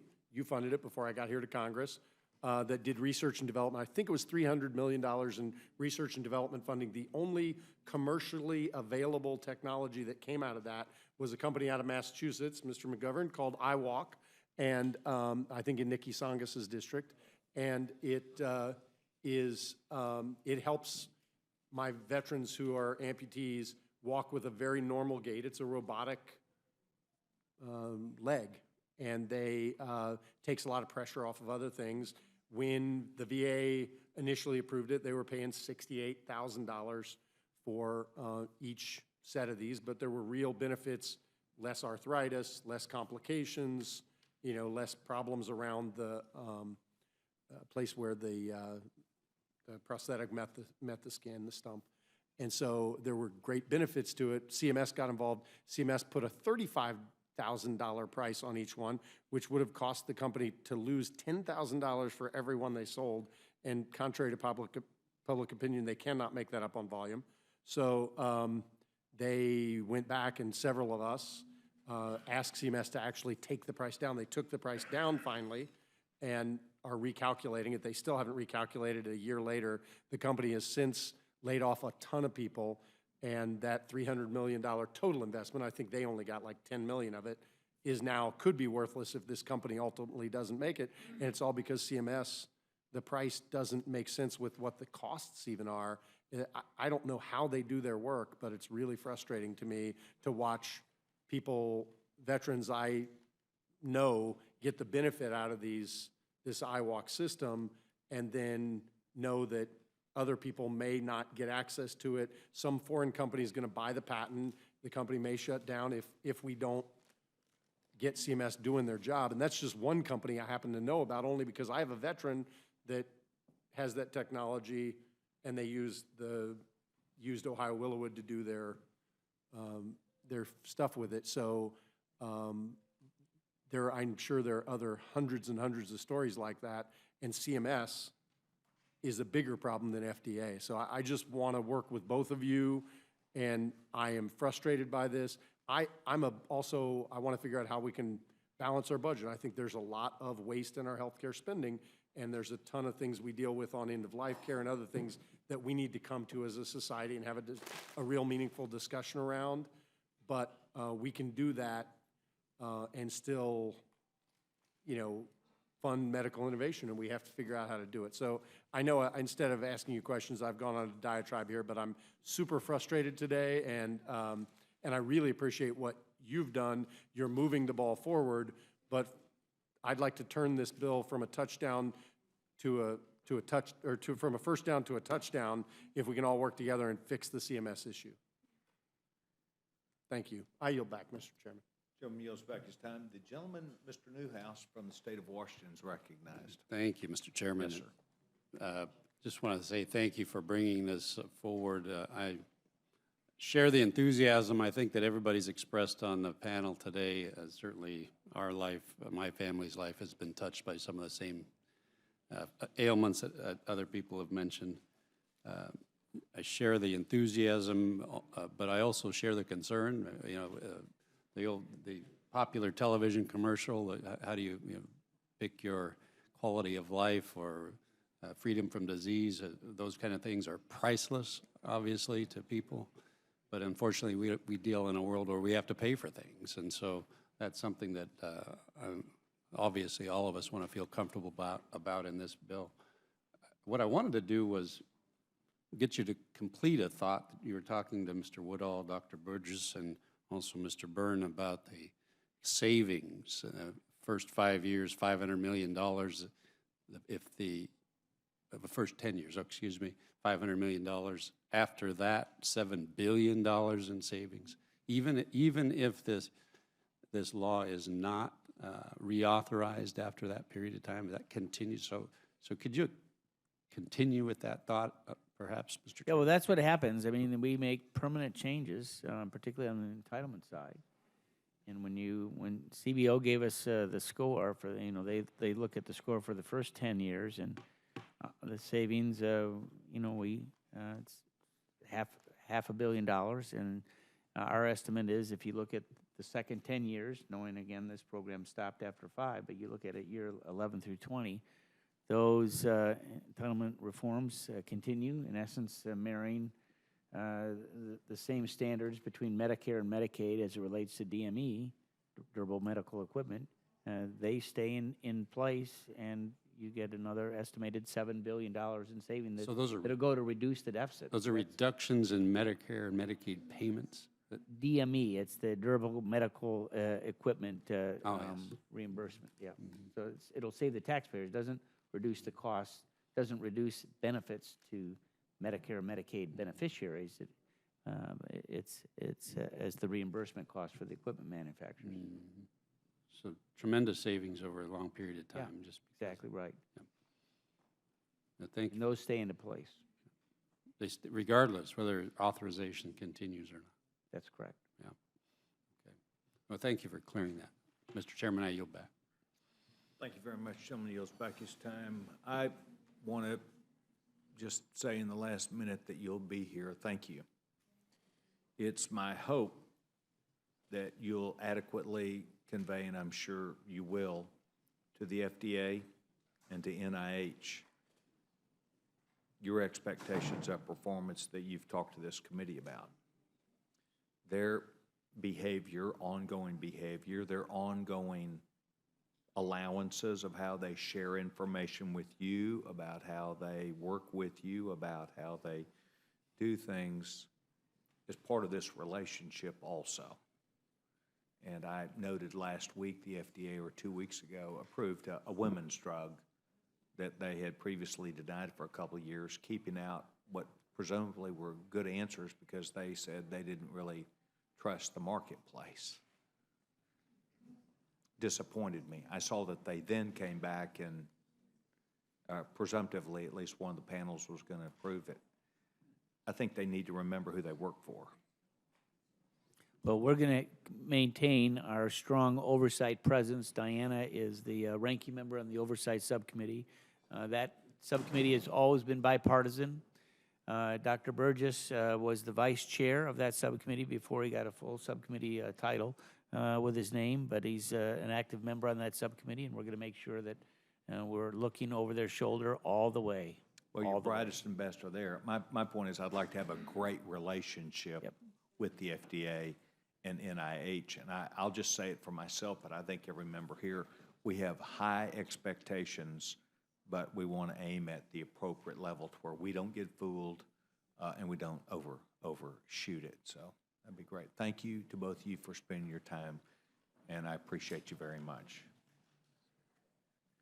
Next panel that I'm going to call up will be the gentlewoman from Illinois, Ms. Schakowsky, the gentleman from Virginia, Mr. Griffith, the gentleman from Virginia, Professor Bratt, and the gentleman from Vermont, Mr. Welch.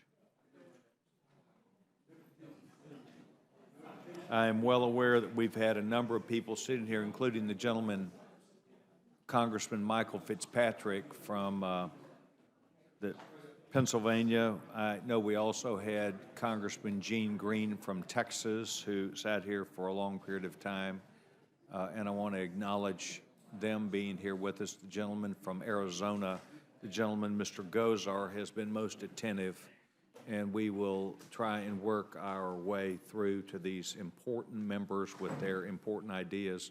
But Mr. Gozar, I want to assure you I have not given up on you yet, and I hope you don't give up on me. I want to welcome each of you to this opportunity to come and discuss this important topic with the committee. Each of you have very important ideas that you want to share, and I'm delighted that you're here. The presentation that you heard today was one of great importance, and I know we all share the same ideas about bettering the bill, and thus you're all welcome. Without objection, anything you have in writing will be into the record. Mrs. Schakowsky, you will be our first witness. The gentlewoman is recognized. Thank you so much, Mr. Chairman. I think we've heard expressions from so many members of this committee, like the Energy and Commerce Committee, of how exciting it is that we stand on the precipice of cures to diseases, as someone mentioned, that affect so many families in our country, and that we want to double down at a moment where we can actually make this happen.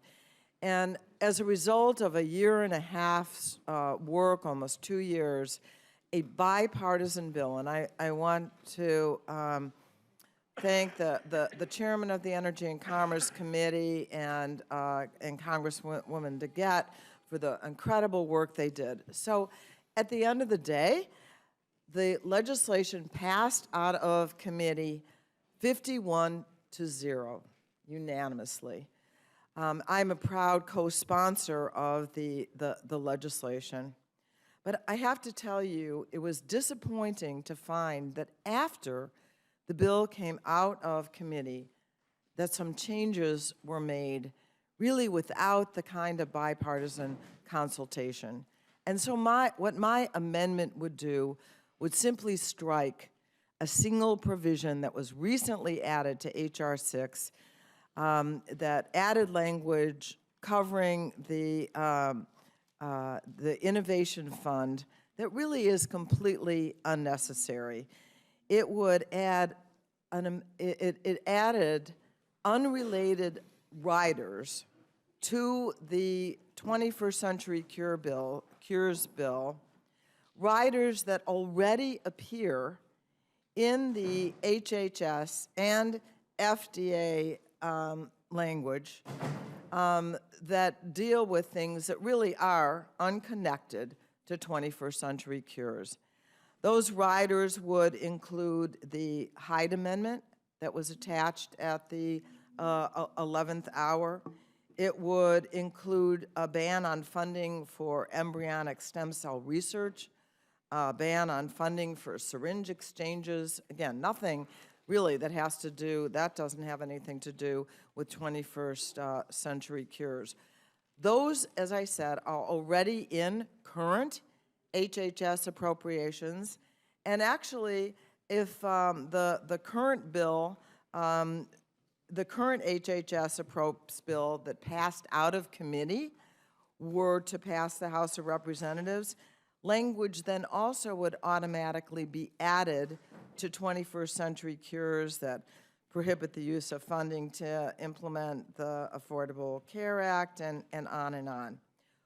This bill has been crafted to 21st century cures to focus on how are we going to streamline the process of clinical trials, how are we going to help increase research on diseases like Alzheimer's and diabetes, and how we're going to develop precision medicine that finally deals with individuals aimed at their own genetic makeup that can, all these things are possible and within our reach.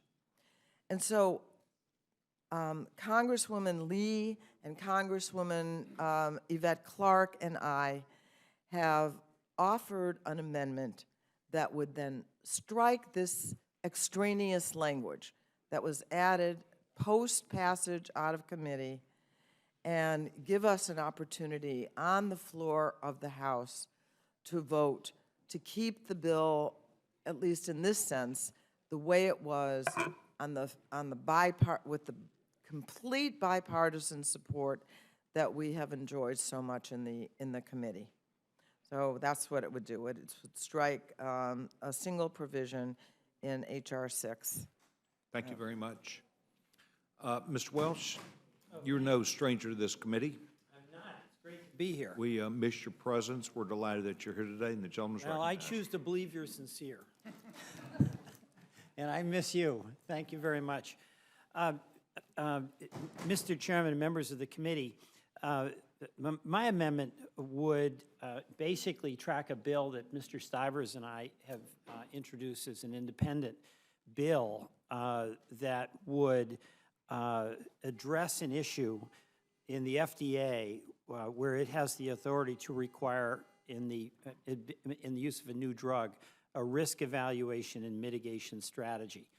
That is now current law, and under that procedure, it's intended to promote patient safety and proper use. So this is good for patients. It's a safety issue. But what has happened in some cases is that some of the pharmaceutical companies are abusing it in order to delay the transition from a patented drug to a generic drug. So Mr. Stivers and I introduced legislation that has as the goal to eliminate the abuse of this practice that has patient safety as its goal.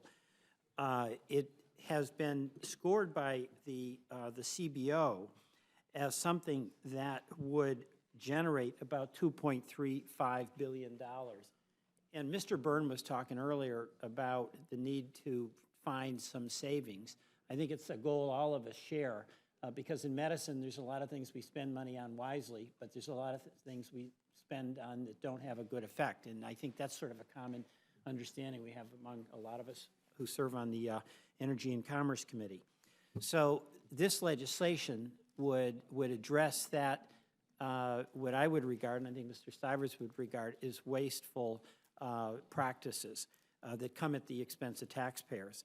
In the bill I've proposed, what I would do with that $2.35 billion is apply $1.25 billion to make up the gap between what the Cures bill funds and what it authorizes, because it funds it at about $8.75 billion, and it has a $10 billion price tag.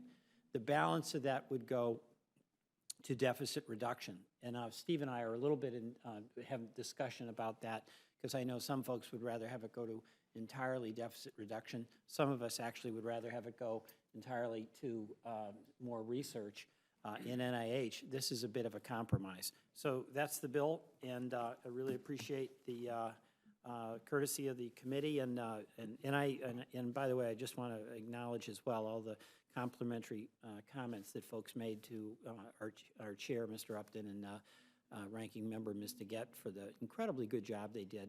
This is an amazing thing, 51-0 vote on our committee on this bill. I mean, that's like a new day around here. So thank you. Awesome.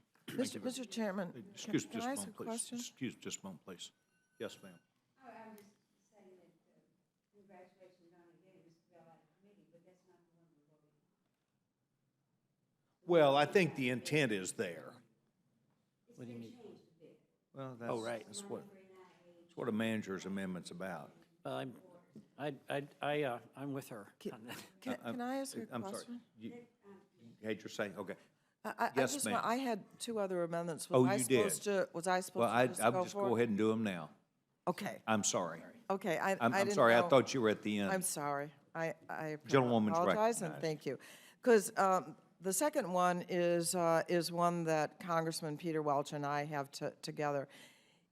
Here's what it would do. It would require any drug manufacturer seeking FDA approval for their drug to disclose how much they spent to do research and develop that particular drug. They have to disclose how much of that was funded by NIH. Finally, the Secretary of HHS would be required to make all this information public. Here's why we need to know this information. We get told a lot that the reason that there are very expensive drugs is because all this money has been spent on research and development by the manufacturer. But the cost of production of any particular drugs is hidden from view, and we're left with estimates based on researchers getting protected information from drug companies, et cetera. And let me just give you one example. So there is a drug called Sovaldi, and it was used to treat 3 million hepatitis C patients in the United States, a cure for hepatitis C. But what we know is Sovaldi came to market this year, cost $84,000 for a cost of treatment, for a course of treatment. And so what we're told by the manufacturer is that this cost reflects the investments that are made to develop the drug, but Gilead bought the company that owns Sovaldi for $11 billion and is on pace to recoup that investment in a single year. And so if Sovaldi was used to treat each of the 3 million hepatitis C patients, it would cost about $300 billion, or the same amount we annually spend for all other drugs combined. I have a neighbor that has hepatitis C. And imagine, so it's like, okay, there's the cure right there. But if you don't have $84,000, then you can't get it. So what we'd like to know is and I have to tell you, I'm somewhat skeptical how much money actually is the cost of the R&D and how much has actually been spent already by taxpayers to do that. This doesn't change the cost, it just asks for the disclosure. So that is the second amendment that I would ask is in order. And finally, my third amendment would strike additional exclusivity for drug manufacturers and additional Medicare payments for new antibiotics known as disarmed drugs. It would also increase mandatory funding, and I think this came up for NIH, to almost the same amount as what was included in the version of H.R. 6 that passed the full Energy and Commerce Committee. I continue to have concerns about the provision in H.R. 6 that will provide an additional 6 months of exclusivity for existing drugs approved for a second indication. I don't agree that added exclusivity is needed to bring new cures to patients. Also, we don't have answers to a number of important questions. What will an additional 6 months of exclusivity mean for the patient access to this drug? Will patients using the drug for the first approved indication be forced to pay more for that same drug? How will this additional exclusivity impact spending by Medicare, Medicaid, and the VA? We simply do not know, and that concerns me. Given that we don't know the full impact of providing additional exclusivity to drug manufacturers, I think we should remove this provision. In addition, my amendment would remove additional payments from Medicare to disarm drugs. That's problematic from both the cost and public health perspective. Antibiotic resistance, as Ranking Member Slaughter knows, has been named the top public health threat by the World Health Organization. And accordingly, there has been a worldwide effort to stem the tide of antibiotics use in order to preserve the antibiotics we have today and develop new antibiotics that are capable of treating so-called superbugs that are virtually impossible to treat. However, this amendment, this part of the bill, disarm, is fundamentally counterproductive in the fight against antibiotic resistance. It would provide an additional Medicare payment for new superbug antibiotics. And we know antibiotics become less effective the more they are used, and put simply, the overuse of antibiotics is how resistance develops, and this provision would provide a payment incentive for physicians to use the very drugs that are intended for preservation as a very last resort. So I think that should be removed from the bill. And finally, my amendment would increase mandatory funding to NIH to nearly $10 billion over 5 years.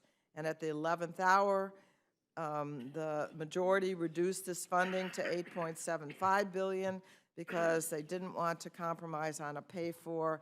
And I think the NIH is too important to play politics with.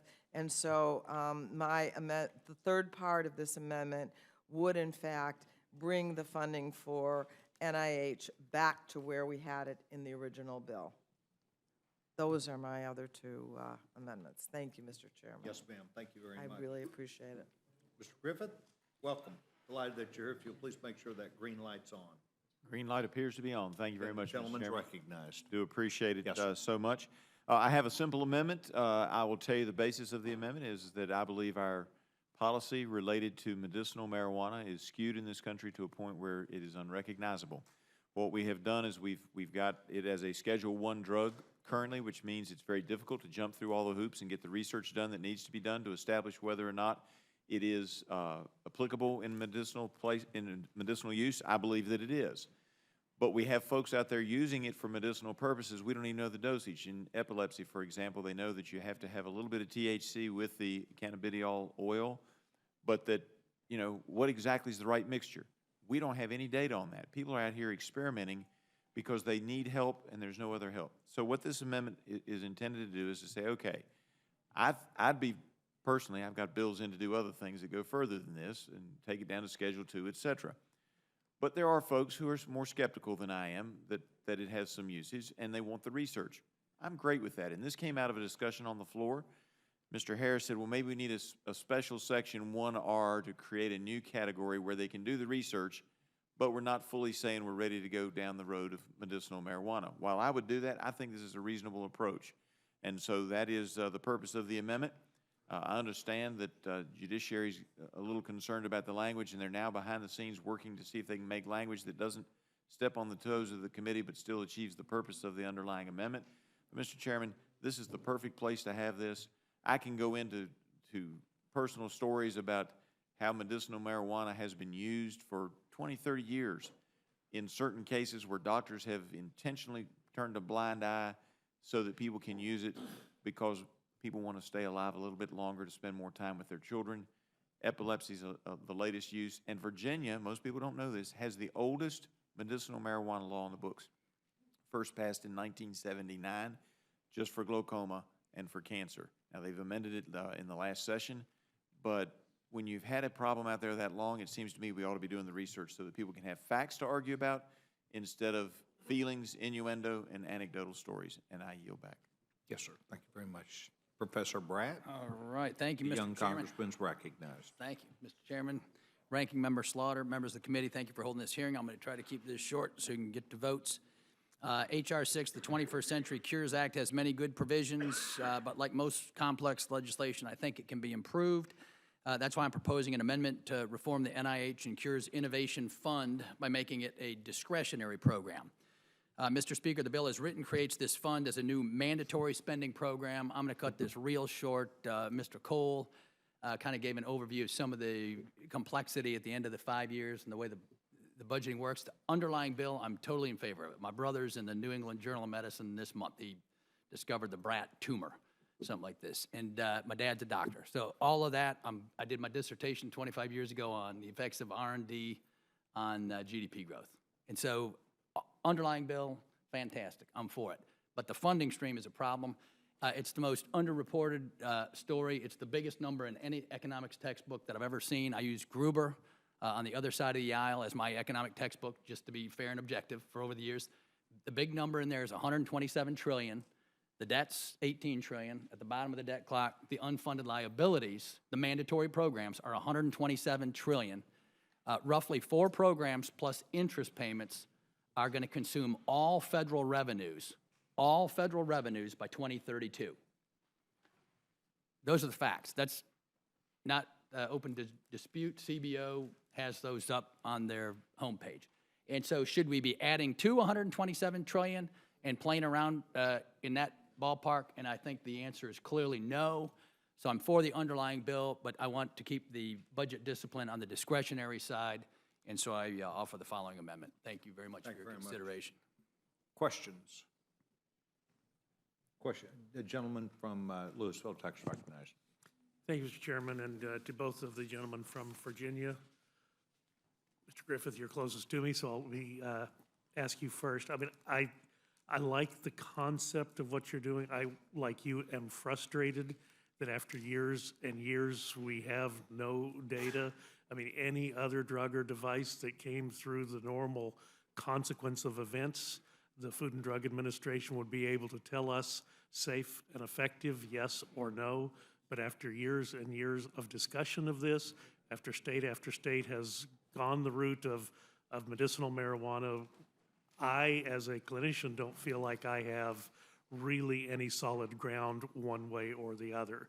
So it sounds like you have struck a compromise here that could provide us the information that we need in the clinical setting. And I would just say, if the evidence is found wanting and there is no medicinal value, then I think we have to re-examine those states where the federal government has allowed them to dispense medical marijuana.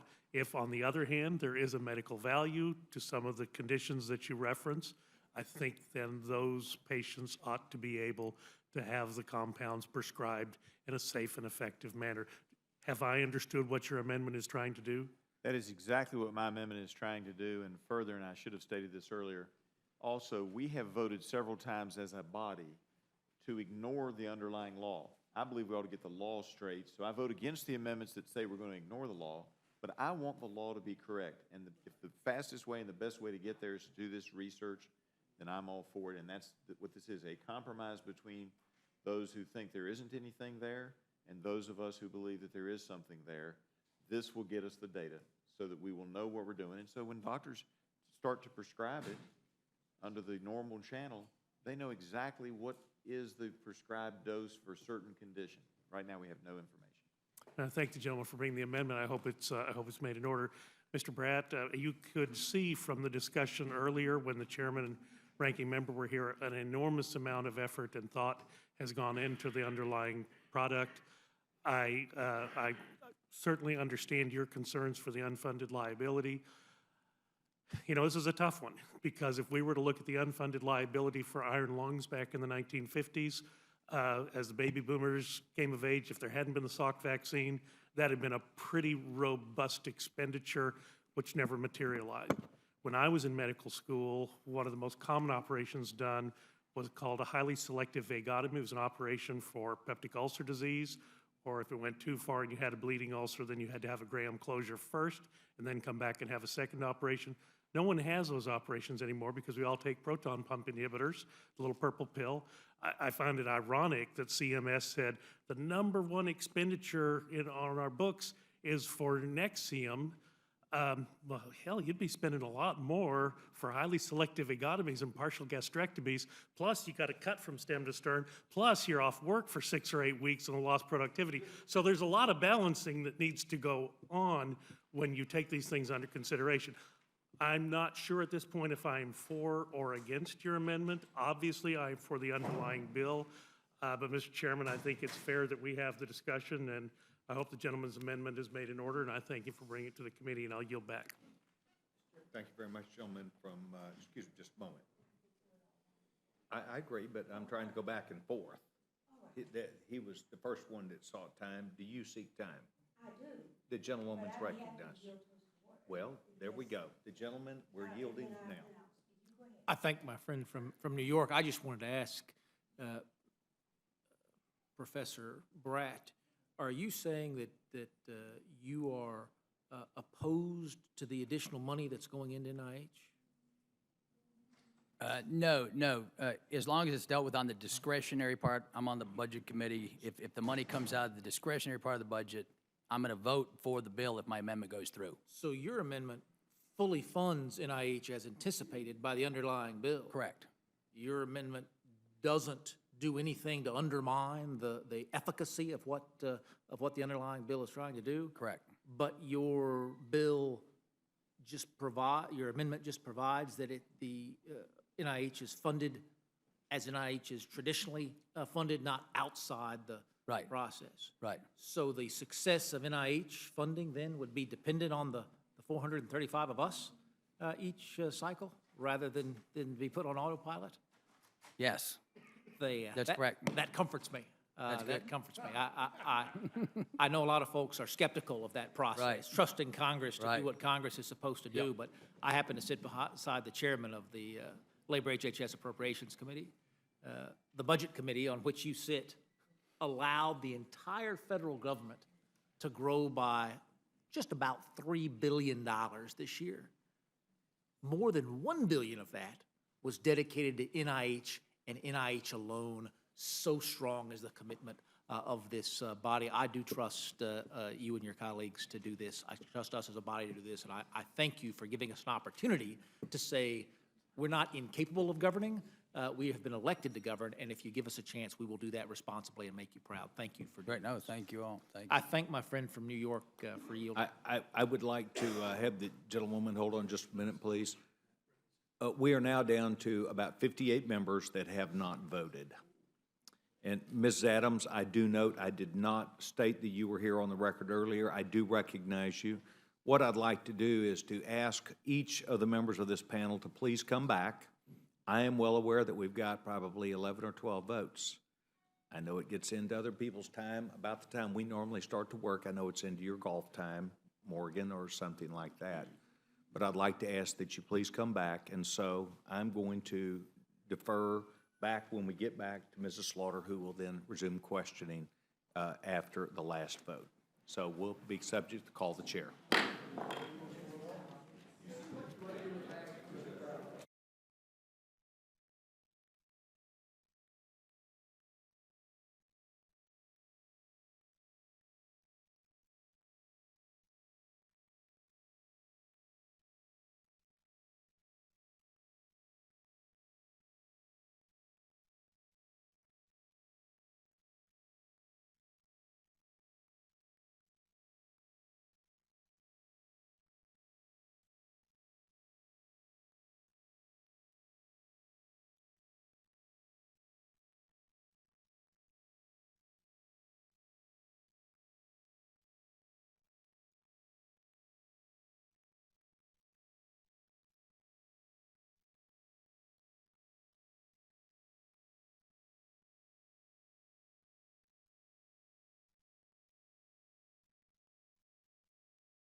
Committee will come to order, and thank you very much for allowing the intervening votes to take place. I'm delighted that we're back.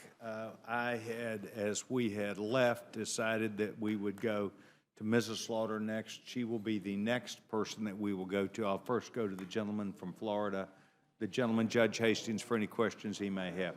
The gentleman has no questions. Is there any Republican that has a question for any of our witnesses? The gentleman from Ohio is recognized. Thank you, Mr. Chairman. I appreciate it. And I wanted to, we've got a few questions and I guess a comment for a bunch of the witnesses. My first question is for Mr. Welch, and I just want to applaud you for your work on the RIMS issue. There are some companies who are abusing this current system. It scores as a $2 billion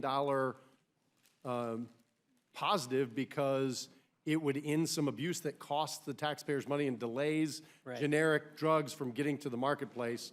You know, I agree. I think more of the money, I think the money we should do it because it's the right thing to do, and then send the money to deficit reduction, because just because we can save money doesn't mean we should spend money.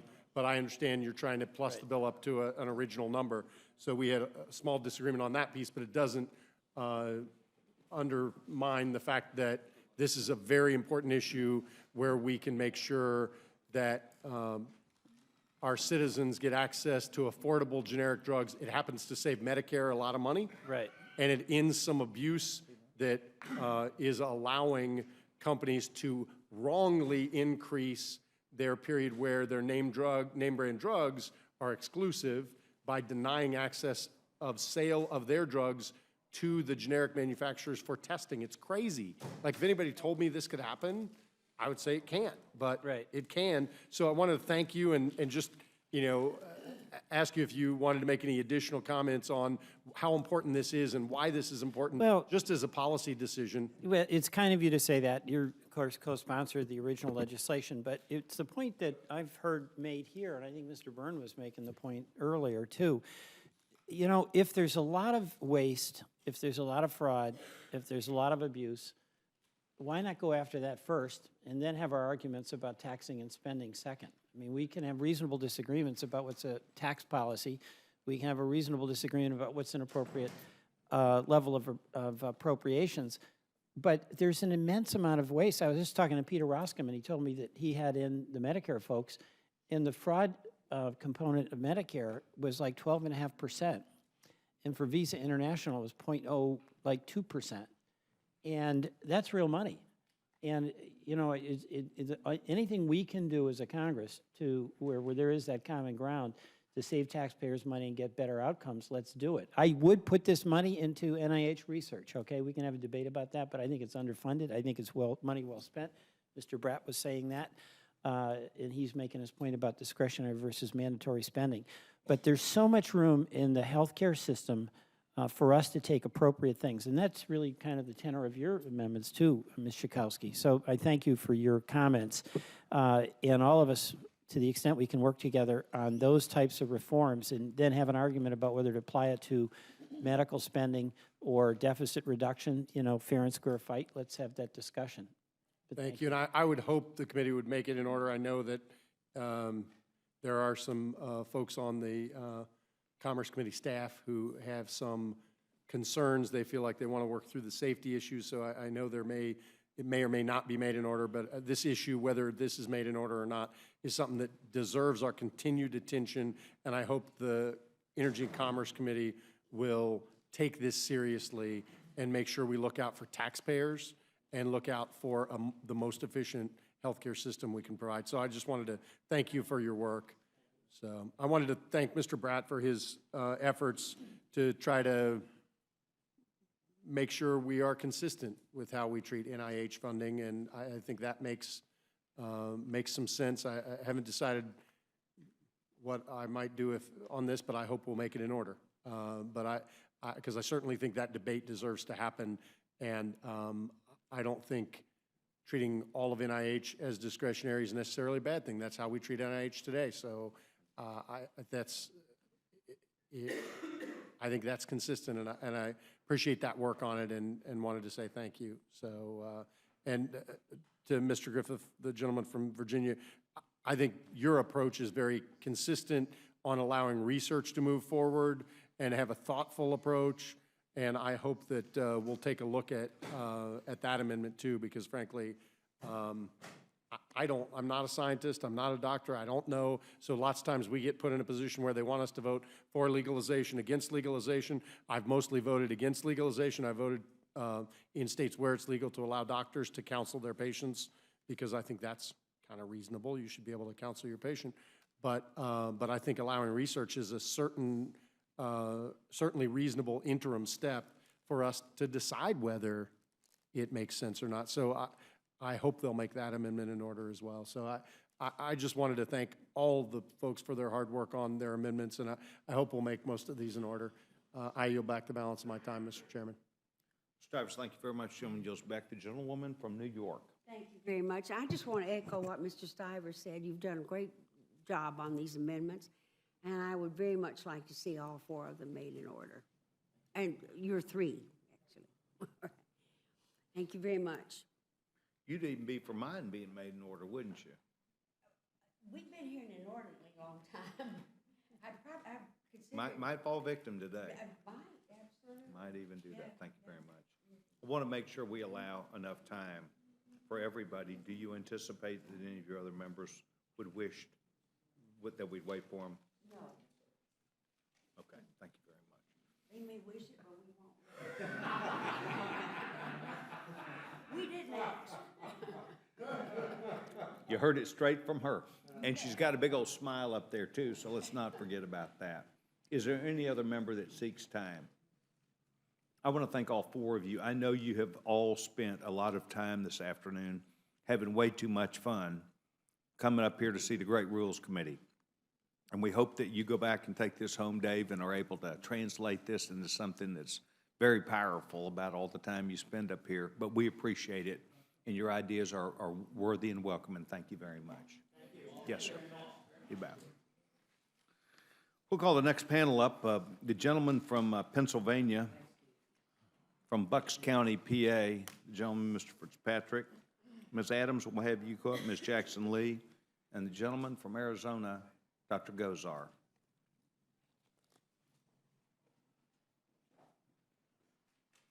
I'm delighted all 4 of you are here. I know a number of you have taken a good bit of your time, Ms. Adams, including you, to really come and participate in the entire hearing. And I know for sure Dr. Gozar was here, and Mr. Fitzpatrick. I want to thank you for doing that. You've seen today and witnessed a good bit of hopes and desires that we're going to make great things happen with this bill. And I know everybody's here with their ideas, and I'm delighted to share without objection anything you have in writing will be entered in the record. And the gentleman, Ms. Jackson Lee, is recognized. If you'll please make sure you've got that green button on. Ms. Jackson Lee.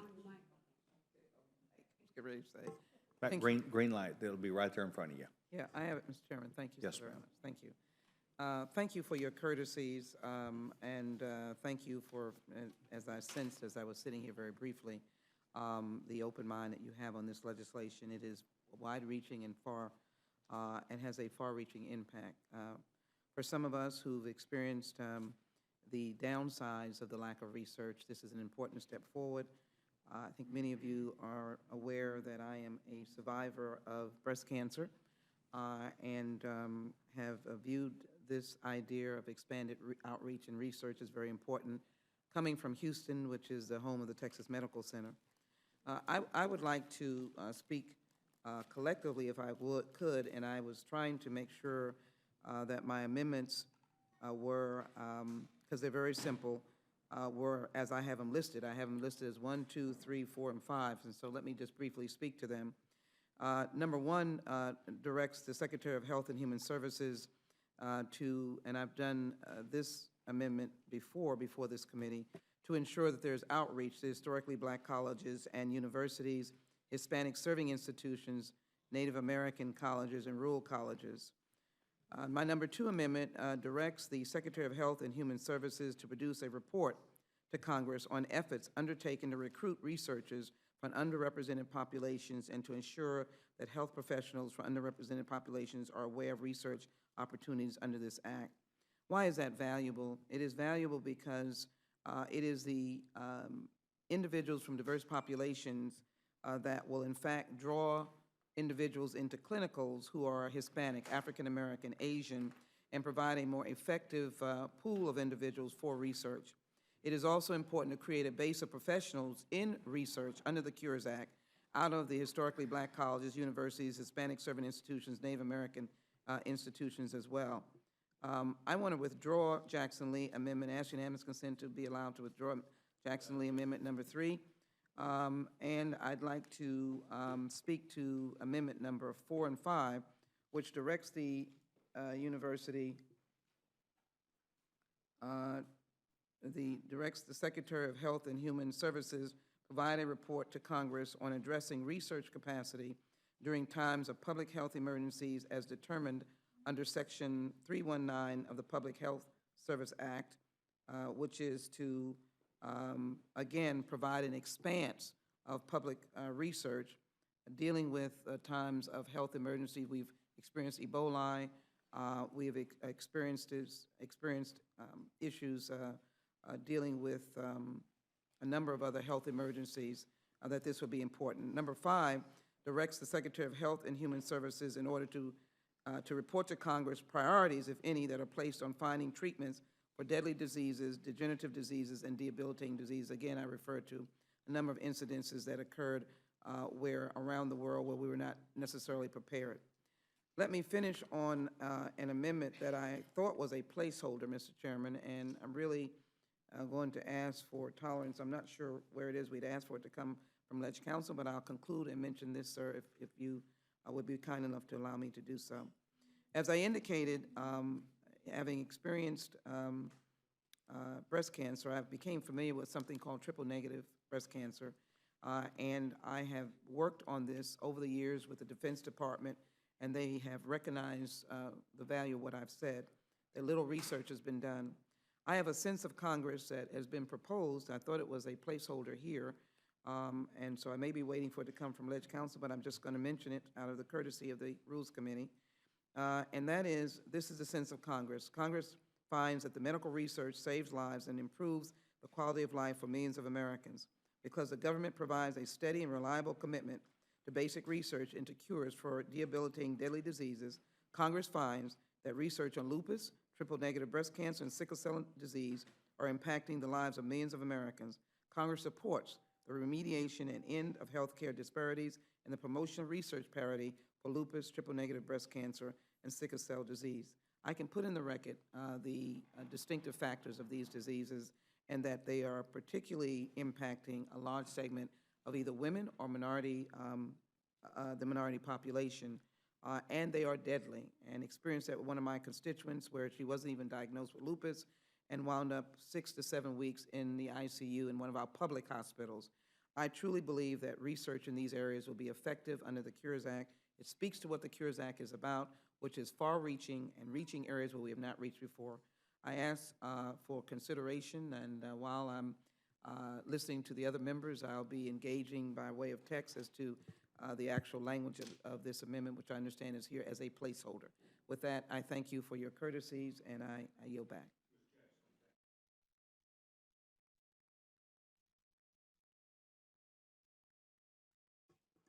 Thank you, Mr. Chairman.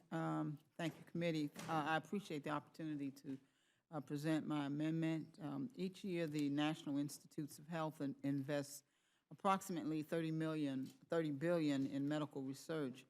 These investments are made through 60,000 research and training grants at more than 2,500 of our nation's institutions of higher education.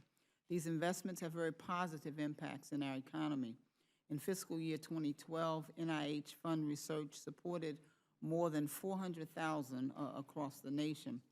NIH-funded research is an integral part of the U.S. biomedical industry, which exports approximately $90 billion in goods and services. This industry employs nearly 1 million U.S. citizens, earning about $84 billion. In addition, these investments spur innovation in disease diagnosis and treatment and prevention, and improve the science of human health, which translates into a healthier population. It's clear that our universities are crucial to this important research, but not all institutions, specifically HBCUs, historically black colleges and universities, receive the same level of access to this critical funding. My amendment seeks to remedy this problem. My amendment will ensure that HBCUs have equal access to NIH funding to carry out the important research that affects the lives of so many around the world. Specifically, my amendment will direct 5% of the funding appropriated to NIH and Cures Innovation Fund to HBCUs, while ensuring that these important institutions are given a specific mission in the strategic plan to carry out research pursuant to the 21st Century Cures Act.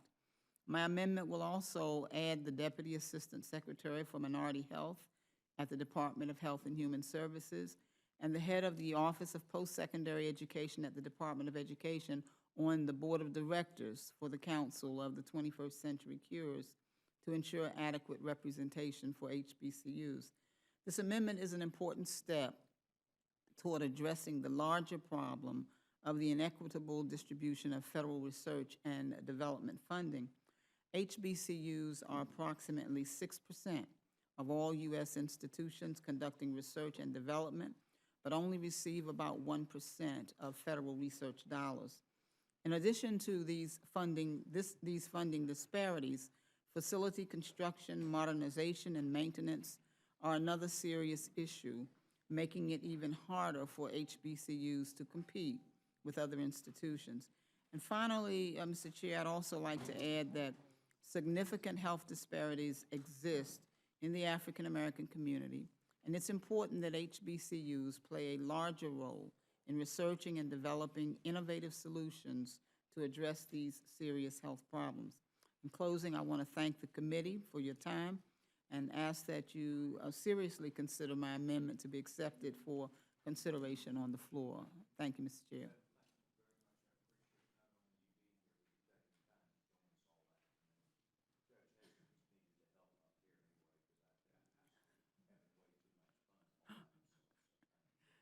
Thank you. Dr. Gozar. Dr. Gozar, you're recognized. I thank the chairman and the members of the committee for their work and consideration regarding the 21st Century Cures Act. Now, rolled inside the 21st Century Cures Bill is a provision disguised as a rare disease research incentive, but it's really a giveaway to Big Pharma. The government has volunteered to take a $869 million hit just to keep the pharmaceutical industry happy. And that is just a CBO estimated cost for the first 10 years of this carve-out that would probably likely remain in perpetuity. We all share the same goal of improved treatment for rare diseases. Patient advocacy groups, drug manufacturers, and healthcare providers, such as myself, have been calling for more timely action from the FDA to ensure treatments get to patients in the most efficient manner possible. Mountains of evidence from dozens of studies convincingly demonstrate that the glacial and Byzantine drug approval timeline at the FDA is significantly and unnecessarily increases the cost of bringing a treatment to a patient. According to the Manhattan Institute, the typical drug approval process costs between $1.2 and $1.3 billion, largely significant and is often unpredictable for drug development times. Dr. Freeman, a fellow at the Manhattan Institute, stated, "This means that drugs needed to treat diseases of the 21st century, which are often highly personalized and targeted, take much longer to develop, cost much more, and may not make it to the patient who needs them." And the real stumbling block to faster and more economical innovation in the rare disease treatment is an inefficient FDA process, which is in desperate need of reform. It is worthy to note the 21st Century Cures Act does in fact make needed reforms to get at the root of the problem. Section 2062 and 2063 of the bill make targeted reforms to increase access to existing clinical data and streamline the review process for new indications of existing drugs.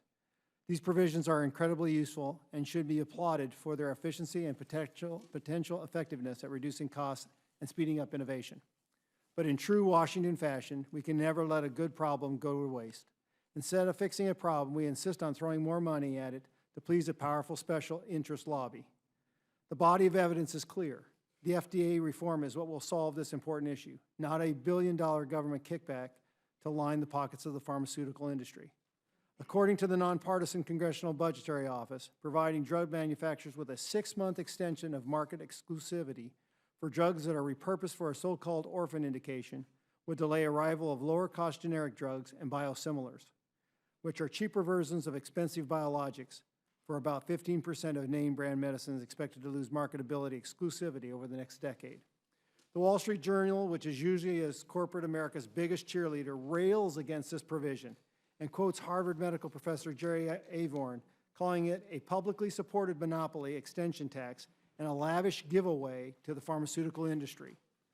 Professor Avorn raised further concerns about the provision my amendment aims to remove, stating, if this passes, at some point in a few years, someone will do the arithmetic and find out that the company's added revenue will far outstrip the cost of doing their research. Of course, these revenues will be paid by the same government that has trouble finding the funds to pay for NIH adequately, and also by private citizens and insurers who have to pay for prolonged premium pricing on branded products. I fully support the FDA reforms that will lower costs and speed up the development of treatment for rare diseases, but I cannot support a billion-dollar earmark for a large pharmaceutical companies that prevents competition and increases the cost of prescription drugs. And we also heard from the gentlelady from Illinois that this is a bipartisan application here. Should not be a giveaway. So this is something that we should appreciatively look at and really get to the core and crux of the problem. And with that, I'll yield back and take any questions. Dr. Gozar, thank you very much. The gentleman from Pennsylvania has spent a good bit of time with me. I'll notify the committee of this on his amendments, and the gentleman has several amendments. And I know that you have spoken also with Mrs. Fox. So we're delighted that you're here, Mike. I know you've spent all day sitting here. I know you have not only lots of good ideas, but very specific information, which you feel like is important to us. And I'm delighted that you've taken time to come see us. The gentleman's recognized. Well, I thank the chairman and the members of the committee that spend many, many hours, most of the time late into the night, dealing with members' concerns and ideas that find their way in the form of amendments. And most of the speakers also reached out thanking Chairman Upton and Ranking Member DeGette for their ideas in the 21st Century Cures Bill, which frankly unite us. An idea more funding for NIH, NCI research, getting cures to market quicker, making sure that devices are safe and get approved and can start helping and saving lives. These are all ideas that are outstanding, long past due, and we need to find a way to get them done. However, I do believe that there's an important issue that needs to be addressed in any bill, especially those bills that deal with medical devices, and that's the issue of patient safety, which I want to speak about tonight. Some of you may have seen the headlines over the past several months regarding a medical device called a laparoscopic power morcellator, and specifically the devastating damage that it's caused to women's health by spreading unsuspected cancer throughout their bodies. These devices are gynecological tools used to remove uterine fibroids and have been on the market for over 2 decades. But only recently we've learned that the use of these devices increases the risk of spreading unsuspected cancers in women to as high in 1 in 350 cases. That finding prompted the FDA to issue a black box warning on the devices last fall. Several major insurance companies have stopped covering the procedure, and some medical device manufacturers have pulled them from the market.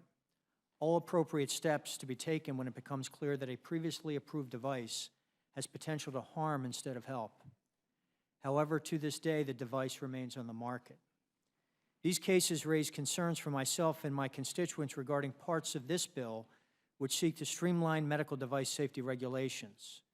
While I agree with making life-saving processes more effective and efficient, I think it's important to pause and to ensure that we do not do more harm than good, given the tragedy experienced by hundreds, if not thousands, of American women in just this one scenario. As lawmakers, we must ask, how is it that we've gotten to this point? How did it take nearly 2 decades for industry and the FDA to understand the risks of this particular device? I know that ensuring the safety of our constituents is paramount to each one of us in the House, and that is what I seek when it comes to this issue and what my amendments aim for. I've been overwhelmed by the support from people around the country who've reached out to my office. They've been affected by the Power Morcelator tragedy, and they support these common sense amendments, the ones that I've filed. One doctor from California sent me a note about how her sister died 9 months after a routine surgery with a Power Morcelator. Another woman from Massachusetts described her battle with the cancer that was spread by a morcelator.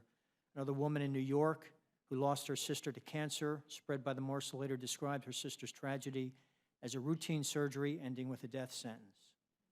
A constituent of mine, a doctor and mother of 6 children, continues to fight this aggressive cancer that was spread by the blades of this device. Many of these women have the same wish, that no other woman should have to suffer this fate. Congress can't wait any longer to address this. What happened with the Power Morcelator should never be allowed to happen again. We need to ensure that the risks are adequately addressed before devices hit the market. We need to monitor devices once they're on the market, and we need to have efficient and effective reporting procedures in place. And those within industry and FDA need to be held accountable if it's found that they're turning a blind eye to these issues. So my amendments to the 21st Century Cures will begin the in-depth investigation by Congress, number one, into the Power Morcelator tragedy, and highlight the seriousness by which Congress views this issue. I'm hopeful that these amendments and the awareness we can bring together on this issue will lead to meaningful reforms that will protect patients as well as strengthen America's bright medical future. So I appreciate the time. I have 8 amendments, and I'd be happy to address any of the questions that you may have. Thank you. Mike, thank you very much. I was touched not only by your grasp of the facts, but also you caring very much about circumstances that happen. And I think that these things, as we all become aware of them, we do recognize the careful balance between technology and safety, making advancement and learning things as a result of that. And I appreciate you taking time to not only come to this committee, but I know that your message to people otherwise, as you're in your duties as a member of Congress, is important towards the resolution of that. And I want to thank you very much. Mrs. Fox? Thank you, Mr. Chairman. I appreciate all of our colleagues being here today and presenting their amendments. I have no questions. I yield back. Thank you very much. Mrs. Slaughter? Please let's make these amendments in order. And I appreciate so much what you've done about morcellation. It's been awful, and we had a couple of instances in my district as well. And to find that that's been on the market all those years was something I did not know before. But the damage that's been caused is profound. Thank you for that. Appreciate your words about Big Pharma.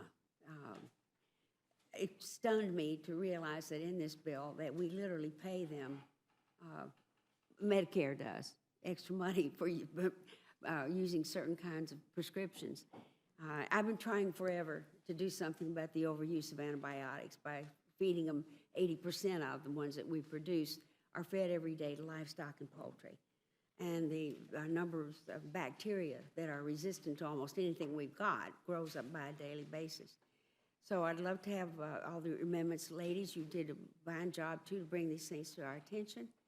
But for goodness sakes, if we're going to do this major bill here, these amendments really ought to be in order because they have a lot to say. And I thank you all for bringing them up. The gentlelady in her earlier testimony said there were a 1.2 or $1.3 billion short. Yes. Well, there's 869 million of that 1.3 billion. Good point. As a Scotswoman, I appreciate that. Thank you very much. Joel Mules back this time. Judge Hastings?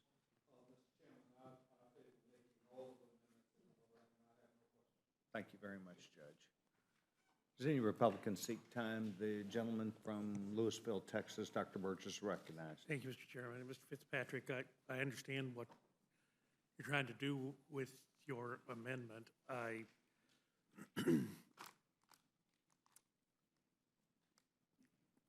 do not or did not use power morcellators in my practice, but every doctor who operates in the abdomen knows that if there is a stage 1 encapsulated tumor and you disrupt the capsule, you've changed it from a stage 1 to a stage 3 or stage 4 process.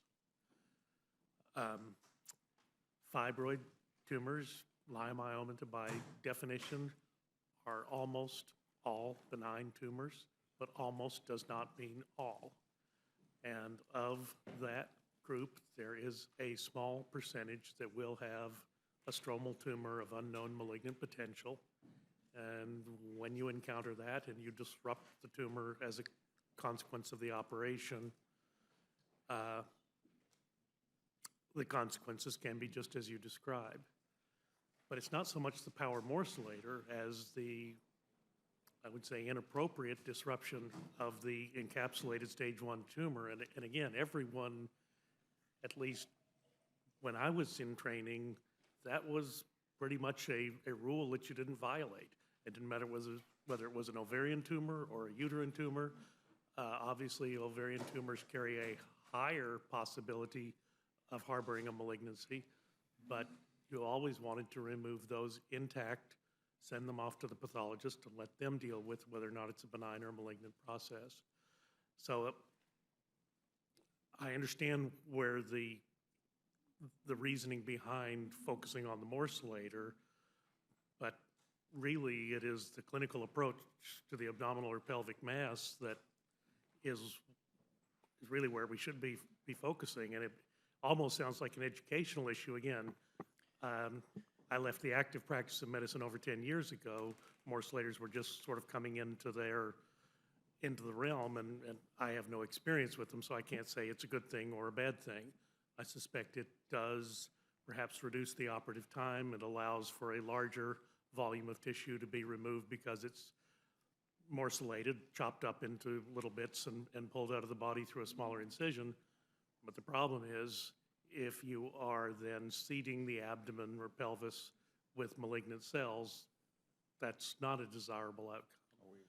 So, again, I understand what you're trying to do with the amendment. I will just tell you my misgivings are that, I mean, this should just be part of basic good clinical practice. You don't cut into a tumor where you don't know the diagnosis beforehand. It's impossible to know the diagnosis beforehand. Take it out intact, send it to the pathologist, and everybody will be happier. But I understand why you brought the amendment, and I appreciate you doing so this evening, Mr. Chairman. I'll yield back. Chairman, may I be heard on that? Please, I'm sorry. Gentlemen, love to hear from you. I appreciate Dr. Burgess's comments, and I agree that this is certainly it's a medical issue, but it's also it's a regulatory issue, the way devices are approved and then removed from the market when one realizes there's a problem. It's a transparency issue, and it's a consent issue. Transparency, how is the public generally notified once a market's device has been approved through an expedited approval process known as 510K in the FDA, and medical device approval is being dealt with in this bill. If a problem arises, how is the public notified so that physicians and patients and the public generally know that this thing's being taken off the market, and then how the women actually consent to all of that? You're the expert on the medical side. I'm a layman, but let me say this.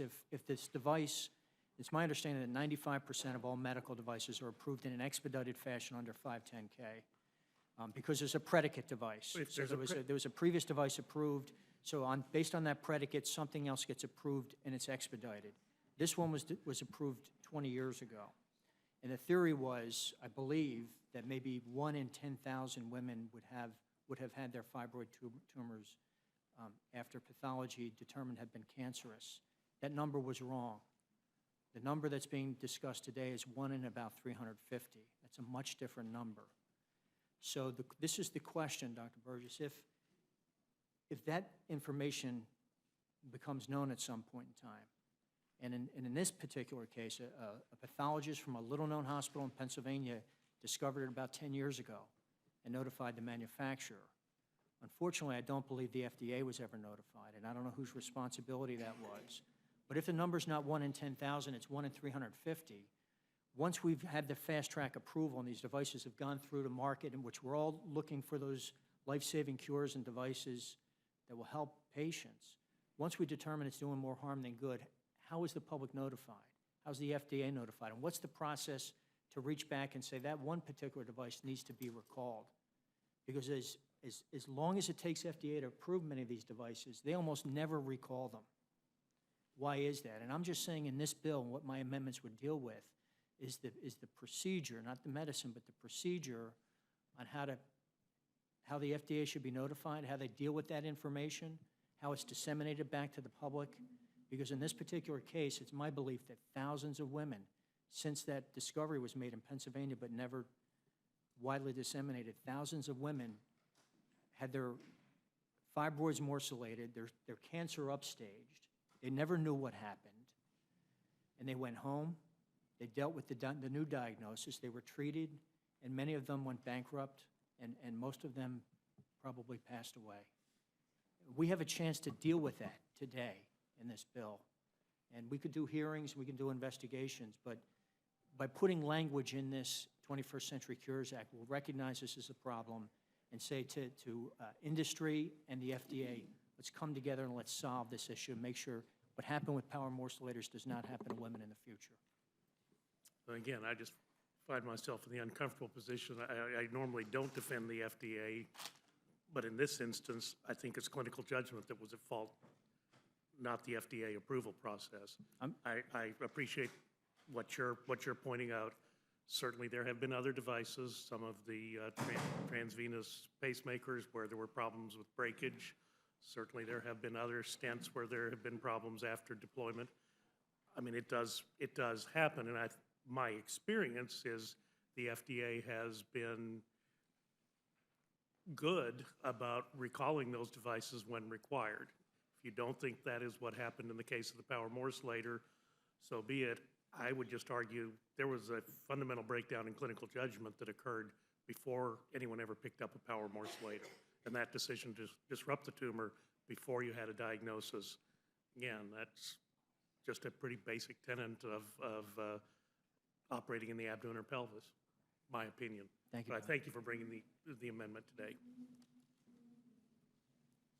Okay, let's see where we are. I think that our colleagues to the right on the minority side have had a chance. Is there any other Republican that seeks time? Dr. Burgess, thank you very much. Thank you for being here. We appreciate the time that you spent all day. Mike, I know you've been here for many hours, and I thank you for that. And you knew you were going to run into a medical doctor sometime today. Mr. Chairman. And it's an interesting discussion, I think, that all of us had. Yes, ma'am.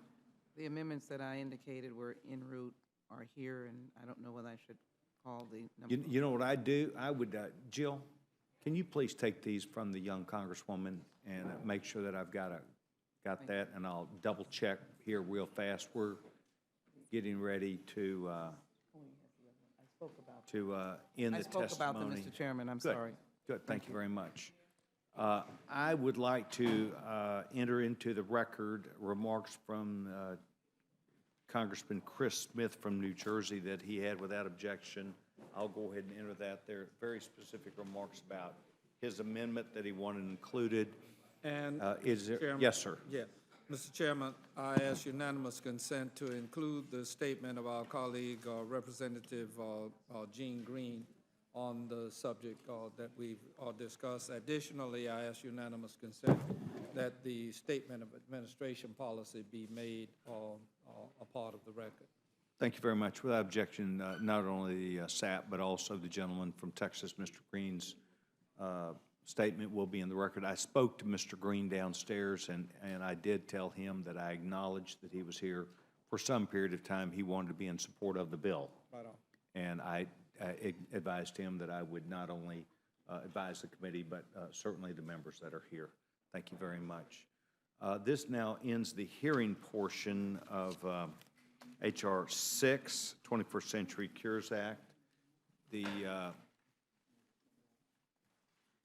chairman will now be in receipt of a motion from the gentlewoman from Grandfather Community, North Carolina, the vice chairman of the committee, Mrs. Fox. Thank you, Mr. Chairman. I move the committee grant H.R. 6, the 21st Century Cures Act, a structured rule. The rule provides 1 hour general debate equally divided and controlled by the chair and ranking minority member of the Committee on Energy and Commerce. The rule waives all points of order against consideration of the bill. The rule provides that an amendment, the nature of a substitute consisting of the text of Rules Committee Print 114-22 shall be considered as adopted, and the bill as amended shall be considered as read. The rule waives all points of order against provisions in the bill as amended. Rule makes in order only those further amendments printed in the Rules Committee report. Each such amendment may be offered only in the order printed in the report, may be offered only by a member designated in the report, shall be considered as read, shall be debatable for the time specified in the report, equally divided and controlled by the proponent and an opponent, shall not be subject to amendment, and shall not be subject to a demand for division of the question. The rule waives all points of order against the amendments printed in the report. Finally, the rule provides one motion to recommit with or without instructions. You've now heard the motion from the gentlewoman from North Carolina. Does the gentleman from Texas seek time to clarify this rule? Gentleman is recognized. Thank you, Mr. Chairman. Yes, This rule is a structured rule for the consideration of H.R. 6.